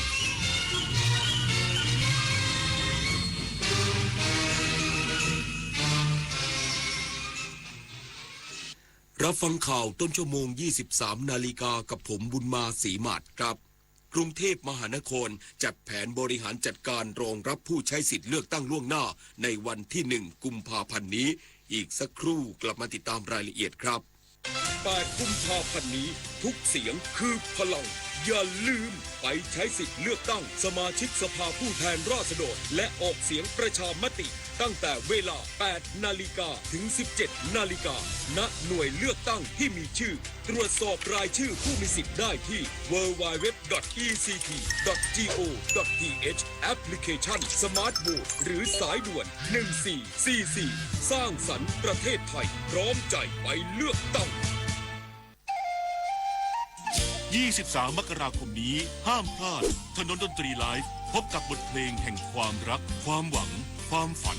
สื่อประสานด้วยพี่น้องร้องเพลงหนูมิเตอร์และบิวกัลยาณีชมฟรีตั้งแต่เวลา 18 นาฬิกาเป็นต้นไปณห้องออดิทอเรียมอาคารศูนย์ปฏิบัติการสถานีวิทยุกระจายเสียงแห่งประเทศไทยลงทะเบียนเข้าชมได้ที่ Facebook Fanpage ถนนดนตรีเรายังเป็นนักเดินทางเลือกตั้งทั้งทีต้องไม่ให้พลาด3 สี3 บัตรเข้าใจให้ครบก่อนเข้าคูหาสีเขียวเอาไว้เลือกตั้งสสแบบแบ่งเขตสีชมพูเอาไว้เลือกพรรคเลือกนโยบายที่คุณชอบและสีเหลืองเอาไว้ออกเสียงประชามติ1 เสียงของคุณมีความหมายต่อประเทศจำสีให้ได้ใช้สิทธิ์ให้ครบ8 กุมภาพันธ์นี้ออกไปใช้สิทธิ์พร้อมกันอนาคตไทยเริ่มจากการเลือกของคุณสุขภาพดีเริ่มตั้งแต่วันนี้โดยเฉพาะผู้สูงอายุแค่ลุกขยับวันละนิดเดินช้าๆแต่สม่ำเสมออย่าเครียดเลือกกินให้ถูกหลักพักผ่อนให้เพียงพอที่สำคัญต้องไม่ลืมตรวจสุขภาพประจำทุกๆปีเพราะการใส่ใจดูแลเล็กๆเหล่านี้ช่วยให้ผู้สูงอายุมีสุขภาพจิตที่สดใสสุขภาพกายที่แข็งแรงมาร่วมกันทำให้ทุกวันมีคุณภาพมากขึ้นด้วยการดูแลสุขภาพกันในวันนี้เพื่อให้พรุ่งนี้ท่านยิ้มกันได้อย่างเต็มที่กรุงเทพมหานครจัดแผนบริหารจัดการรองรับผู้ใช้สิทธิ์เลือกตั้งล่วงหน้าในวันที่ 1 กุมภาพันธ์นี้ขณะที่หลายเขตมีผู้ลงทะเบียนหลักหมื่นกำชับให้อำนวยความสะดวกประชาชนอย่างเต็มที่นายธนิต ตันบัวคลี่รองปลัดกรุงเทพมหานครตรวจความพร้อมการจัดการเลือกตั้งสมาชิกสภาผู้แทนราษฎรล่วงหน้าที่จะมีขึ้นในวันที่ 1 กุมภาพันธ์นี้รวมถึงการเลือกตั้งสสเป็นการทั่วไปและการออกเสียงประชามติในวันที่ 8 กุมภาพันธ์ของสำนักงานเขตบางกอกน้อยเขตบางกอกใหญ่และเขตภาษีเจริญโดยห่วงเรื่องสถานที่เลือกตั้งล่วงหน้าที่จะต้องรองรับคนจำนวนมากหลายเขตจำนวนผู้ลงทะเบียนเลือกตั้งสสล่วงหน้าหลักหมื่นขึ้นไปซึ่งบางเขตมีการใช้สถานที่ของสำนักงานเขตเป็นที่เลือกตั้งล่วงหน้าและบางส่วนมีการใช้สถานที่อื่นเป็นสถานที่เลือกตั้งล่วงหน้าด้วยสถานที่เลือกตั้งล่วงหน้าที่มีพื้นที่ใหญ่และเพียงพอต่อการรองรับประชาชนจำนวนมากแต่บางเขตใช้สถานที่ของสำนักงานเขตเป็นที่เลือกตั้งล่วงหน้าจึงขอให้สำนักงานเขตบริหารจัดการพื้นที่ให้ดีมีความเหมาะสมมีการประชาสัมพันธ์ให้ประชาชนรับทราบอย่างต่อเนื่องว่าใช้สถานที่ใดเป็นที่เลือกตั้งล่วงหน้าอีกทั้งเตรียมความพร้อมในการอำนวยความสะดวกให้ประชาชนตั้งสถานที่จอดรถบริการรับส่งจากจุดจอดมายังสถานที่เลือกตั้งและสร้างการรับรู้ให้ประชาชนใช้บริการขนส่งมวลชนสำหรับการเดินทางมาใช้สิทธิ์รวมถึงจัดเจ้าหน้าที่คอยให้ข้อมูลและตอบคำถามประชาชนในเรื่องต่างๆเกี่ยวกับการเลือกตั้งและการออกเสียงประชามติเพื่อให้การดำเนินการเป็นไปด้วยความเรียบร้อยถูกต้องโปร่งใสบริสุทธิ์และยุติธรรมจุฑามาศรักษาพันธ์รายงานสำนักงานกสทช.ร่วมกับบก.ปอท.ลงพื้นที่ตรวจสอบการลักลอบให้บริการอินเทอร์เน็ตข้ามแดนป้องกันการหลอกลวงประชาชนจากขบวนการ call center นายไตรรัตน์วิริยะสิริกุลรองเลขาธิการรักษาการแทนเลขาธิการสำนักงานคณะกรรมการกิจการกระจายเสียงกิจการโทรทัศน์และกิจการโทรคมนาคมแห่งชาติหรือกสทช.ลงพื้นที่ตรวจสอบการลักลอบส่งสัญญาณอินเทอร์เน็ตข้ามพื้นที่ชายแดนไปยังประเทศกัมพูชาณจุดเชื่อมต่อโครงข่ายอินเทอร์เน็ตหลังได้รับแจ้งว่าพบหมายเลขประจำ IP address ซึ่งจดทะเบียนในประเทศไทยใช้งานรับโอนเงินที่ได้จากการหลอกลวงประชาชนของแก๊ง call center ซึ่งเป็นบัญชีม้าแถวที่1โอนเงินผ่านแอปพลิเคชันของธนาคารในพื้นที่ของกัมพูชา พร้อมย้ำว่าจะร่วมกับหน่วยงานที่เกี่ยวข้องเฝ้าระวังและดำเนินการตรวจสอบอย่างเข้มงวดการใช้โครงข่ายโทรคมนาคมที่ผิดกฎหมายเทศบาลน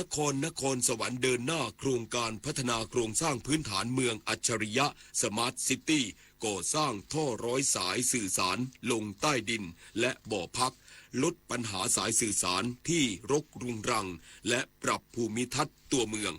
นายจิตตเกษมนิโรธธนรัตน์นายกเทศมนตรีนครสวรรค์เป็นประธานเปิดกิจกรรม Kick Off นครสวรรค์ Smart City โครงการพัฒนาโครงสร้างพื้นฐานให้เป็นเมืองอัจฉริยะเนื่องจากเทศบาลนครสวรรค์ได้รับการประกาศรับรองเป็นเมืองอัจฉริยะนครสวรรค์ Smart City และคณะกรรมาธิการวิสามัญพิจารณาศึกษาการจัดระเบียบสายไฟฟ้าสายสื่อสารและการบริหารจัดการไฟฟ้าส่องสว่างอย่างทั่วถึงทั้งประเทศสภาผู้แทนราษฎรกำหนดให้มีการจัดระเบียบสายไฟฟ้าและสายสื่อสารในพื้นที่ซึ่งที่ผ่านมาได้ดำเนินการก่อสร้างท่อร้อยสายสื่อสารใต้ดินและบ่อพักเรียบร้อยแล้ว2ระยะหรือ2เฟสและอยู่ระหว่างกสทช.บรรจุแผนการนำสายสื่อสารลงใต้ดินปี 2570 ต่อไปอาทิเส้นทางถนนรังสิโยไทยแยกอุทยานสวรรค์ถึงแยกพหลโยธินเส้นทางจากสะพานเดชาติวงศ์ถึงสถานีไฟฟ้าแรงสูงจังหวัดนครสวรรค์และเส้นทางถนนอัฏฐกวีแยกหน้าเทศบาลนครสวรรค์ถึงแยกถนนต้นแม่น้ำเจ้าพระยาขณะเดียวกันในส่วนของเฟส 3 กำลังดำเนินการและคาดว่าจะเริ่มดำเนินการก่อสร้างท่อร้อยสายสื่อสารใต้ดินและบ่อพักในเส้นทางเป้าหมายประมาณเดือนกุมภาพันธ์ที่จะถึงนี้เพชรไทยเกิดโชติ สวท นครสวรรค์รายงานจบข่าวบุญมาศรีมาศอ่านรับฟังข่าวครั้งต่อไปเวลา 6 นาฬิกาติดตามข่าวที่นำเสนอไปแล้วได้ที่ www.thainews.prd.go.th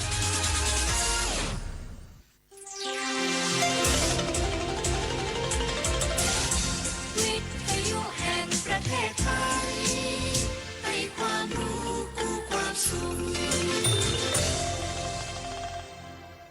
ต่อไปนี้ขอเชิญท่านฟังรายการเพื่อนฝันดำเนินรายการโดยจารุลินมุสิกพงศ์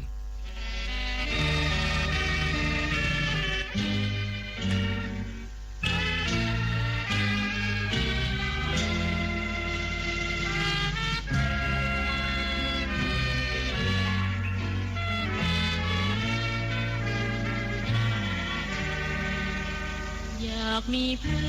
อนรวมฝันในวันนี้วันที่มีเสียงเพลงบรรเลงวอนเดี๋ยวออดอ่อนเดี๋ยวเรื่องลื่นแสนชื่นบานเดี๋ยวสับสานเดี๋ยวโศกซึ้งตรึงอาทัย เราจะเริ่มกันในชั่วโมงนี้ด้วยเพลงทหารของชาติผลงานของร้อยเอกศรีโพธิ์ทศนุชและพระเจนดุริยางค์ค่ะร่วมกันประพันธ์ไว้เมื่อปี 2477 ชื่อเพลงทหารของชาติบรรเลงขับร้องโดยวงดุริยางค์กองทัพบกเ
นั่นคือเพลงทหารของชาตินะคะ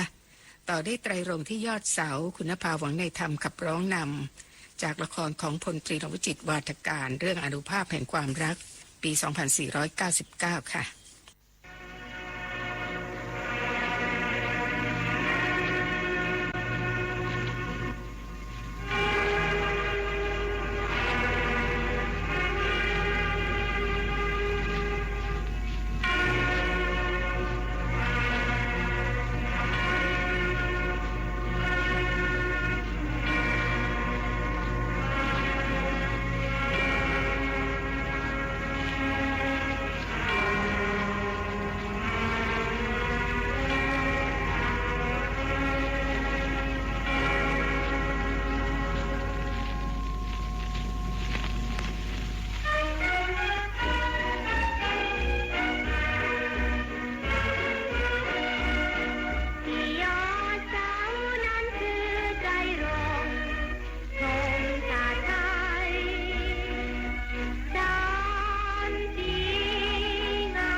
จบไปแล้วนะคะเพลงไตรรงค์ที่ยอดเสา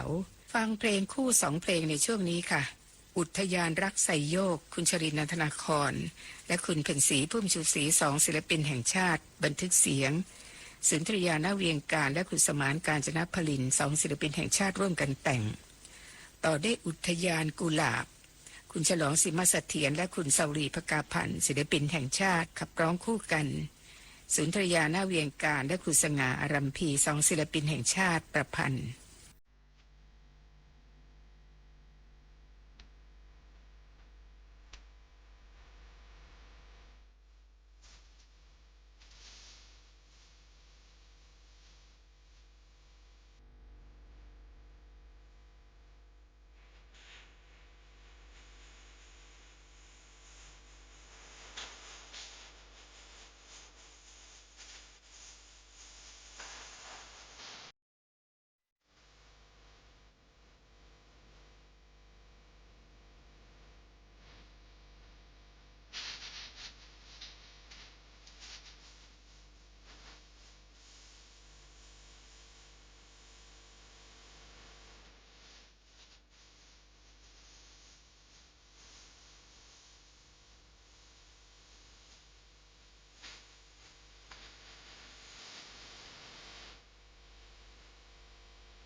2 เพลงที่จบไปนั้นอุทยานรักไสโยกและอุทยานกุหลาบท่านผู้ฟังคะคุณจิรวุฒิกาญจนพลินได้มอบเทปบันทึกเสียงที่คุณสุเทพวงศ์กำแพงศิลปินแห่งชาติให้สัมภาษณ์โดยท่านพูดถึงเพลงหนึ่งก็คือลูกกำพร้าผมจำได้ว่าในช่วงหลังนี้ที่ได้มาร้องของครูสมานอีกนะครับคือเพลงลูกกำพร้านี่เป็นเพลงที่ครูสมานเอาทำนองมาจากเพลงมอญแล้วก็เนื้อร้องมันดีนะผมนึกถึงตัวเองว่าผมเป็นลูกกำพร้าแล้วผมก็ร้องเพลงนี้ผมคิดถึงพ่อผมเหมือนกันก็คิดว่าพ่อทิ้งแม่ไปแต่ผมยังไม่เกิดเพราะเวลาร้องเพลงนี้มันก็เกิดความรู้สึกว่ามันเหมือนตัวเรานะครับแล้วก็ร้องเพลงนี้ออกมามันก็เพลงนี้เริ่มทำให้คนรู้จักนะครับมันก็เสียงมันหลงด้วยนะครับมันก็เลยทำให้คนฟังวิทยุตอนนั้นเสียงมันหลงดีคนผู้ใหญ่เขาบอกเสียงมันหลงเหมือนเด็กน่าสงสารคนเริ่มชอบผมตอนนี้ครับ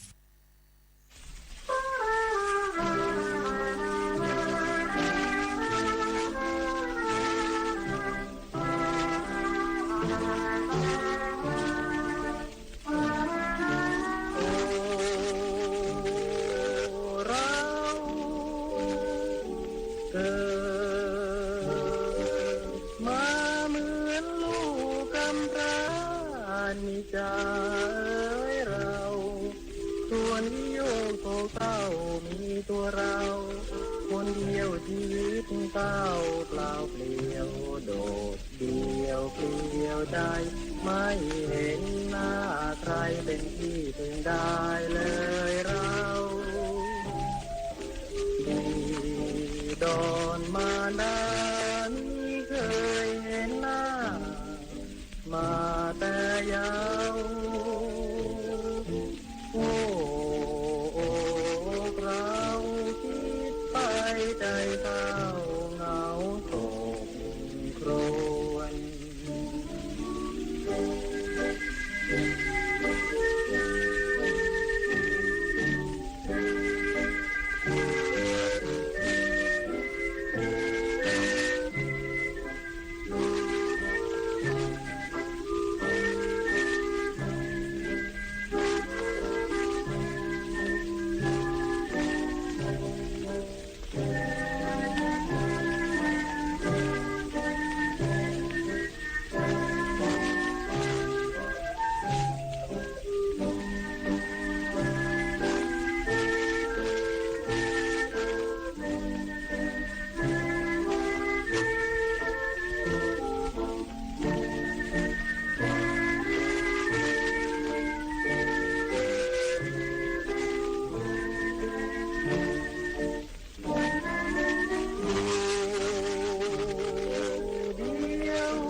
แต่น้อยมาดนใหญ่รำให้กำตูนอกช้ำคร่ำครวญคุณพ่อแม่ดวนจากไปต้องเป็นกำพร้าเพราะกรรมของข้าหน้าเศร้าใจโศกเศร้าอะไรโศการำให้มองไม่อาดู ข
ดวงดาววับวาวเคยเด่นพราวยังหล่นเมฆลอยเบื้องบนยังตกลงสู่ดินหมู่มวลนกกามีปีกปลีกปืนของพรานผู้บินไม่วายร่วงดินลงตายทะเลลึกมีมวลหมู่ปลามากอยู่ทั่วบึงหน้องคูมวลหมู่ปลามากมายก็ยังไม่วายโดนเบ็ดเด็ดชีวิตมันถึงตายละไม้คลายชีวิตคนมืดมัวเด่นดีเพียงใดร่ำรวยหรือเข็นใจอับจนไม่มีวันพ้นความตายสุดที่หมายเคียงกันเป็นคนทั้งทีควรให้มีประโยชน์ชาติไทยของเราควรรุ่งโรจน์เท่าทันอย่ามัวระเริงความสุขส่วนตัวเห็นเป็นสำคัญชีวิตคนสั้นนิดเดียว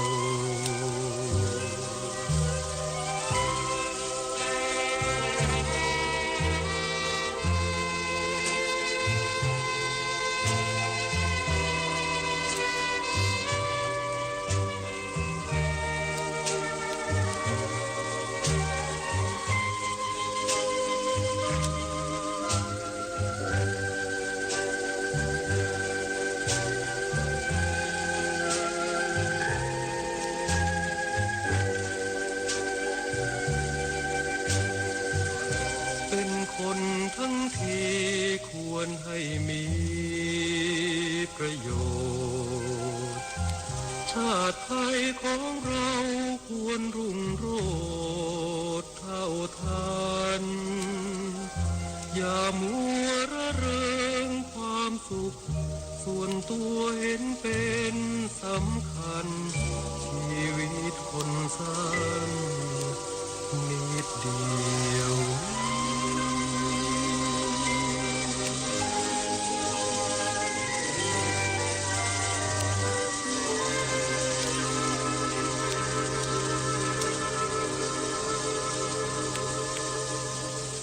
เราได้ฟังเพลง3เพลงจากการขับร้องของคุณสุเทพวงศ์กำแหงจบไปนะคะเพลงคนผลงานของคุณเกษมมิลินทจินดาและครู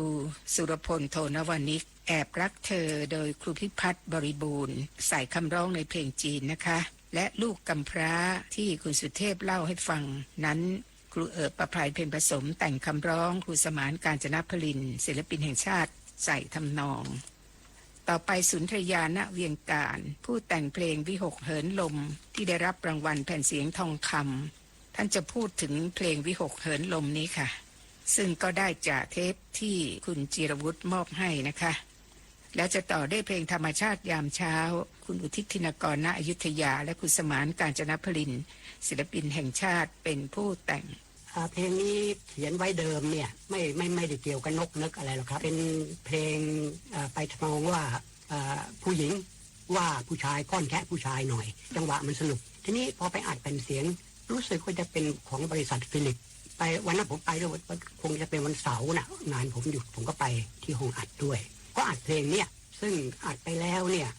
ผู้จัดการฟิลิปคุณโตสิทธิ์ศรีบุญเรืองออกมาบอกว่า มันฟังดูมันยังไงก็ไม่รู้เนื้อเป็นยังไงก็ไม่รู้ เปลี่ยนใหม่ได้ไหมโจเองหมายถึงคนร้องนะฮะโจเองเขาก็บอกว่าเขาไม่ค่อยถนัดปากถ้าเปลี่ยนได้ก็ดีทีนี้ก็บอกว่าก็เลยบอกว่าเอางี้แล้วกันครับ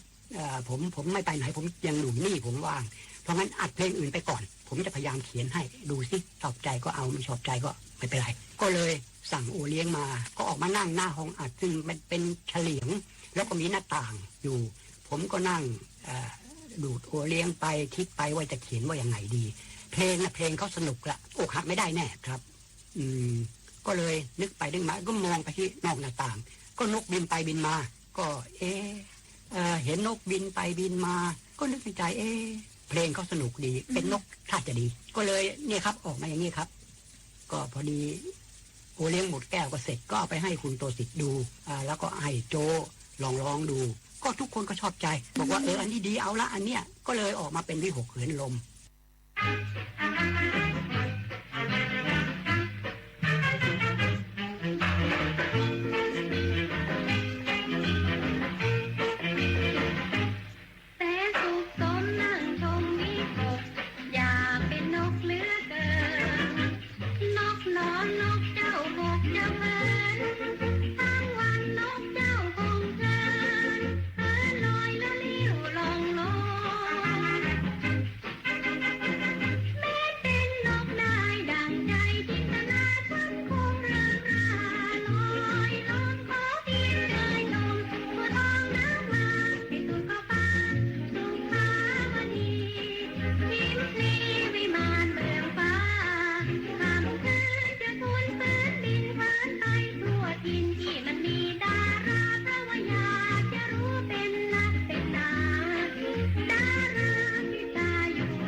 เราได้ฟังเสียงของคุณเพ็ญศรีพุ่มชูศรีศิลปินแห่งชาติ3เพลงจบไปแล้วคือวิหกเขินลมจากการบอกเล่าของสุนทรยาณเวียงการซึ่งเป็นผู้ประพันธ์คำร้องเพลงนี้นะคะพูดถึงที่มาที่ไปของเพลงวิหกเขินลมเพลงธรรมชาติยามเช้าผลงานของอุทิศธินกรณอยุธยาและคุณสมานกาญจนพลินศิลปินแห่งชาติค่ะและที่เพิ่งจบก็คือกิ่งไทรไหวลมผลงานของคุณสไลไกรเลิศและคุณสุทินเทสารักษ์ชุดต่อไปจะเริ่มด้วยเสียงคุณสุเทพวงศ์กำแหงศิลปินแห่งชาตินะคะโอ้บางกอกคุณสุรพลโทนวนิกศิลปินแห่งชาติเป็นผู้แต่งต่อได้โอ้รักธานินอินทรเทพเป็นผู้ขับร้องผลงานของครูพยงมุกดาศิลปินแห่งชาติและโอ้ดวงใจโดยคุณชรินทร์นันทนาครศิลปินแห่งชาติค่ะผลงานของคุณสง่าอารัมพีศิลปินแห่งชาติ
สบายที่คาบสวงอย่าห่วงแหนขอพี่แน่แอบนอนกอดแขน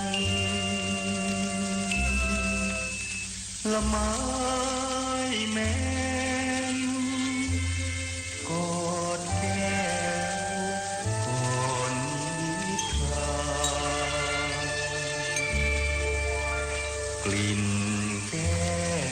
วตายแก้วกล่อมความจิตปลดปลิ้นบัวร้อนนอนผวากอดสบายแทนดวงใจดวงสุดาหอมบัวหอมน้ำใจน้องไม่พลีอย่าหวั่นไหวใจแห้งระแวงรักพี่รู้จักรักษามณี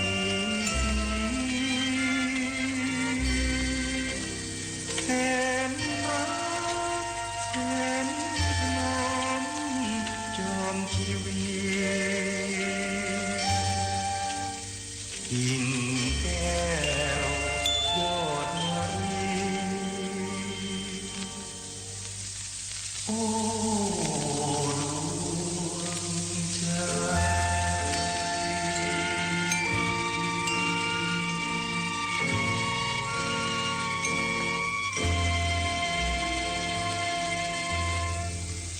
ที่จบไปนั้นก็มีเพลงโอ้บางกอกโอ้รักและโอ้ดวงใจ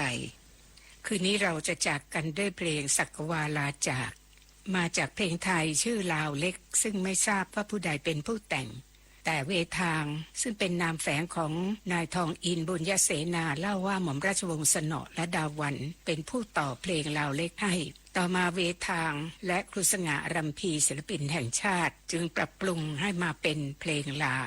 และหม่อมราชวงศ์ถนัดศรีสวัสดิวัฒน์เป็นผู้ขับร้องสักวาลาจากคืนนี้สุภฤกษ์ธรรมฤดีดิฉันจารุลินมุสิกพงศ์พบกันใหม่ในวันพรุ่งนี้สวัสดีค่ะ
ที่นี่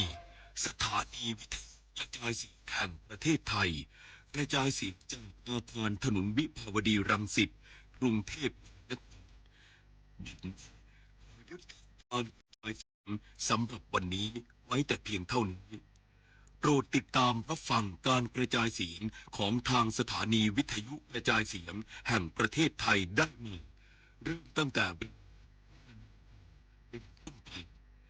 ขอมีแด่ทุกท่านราตรีสวัสดิ์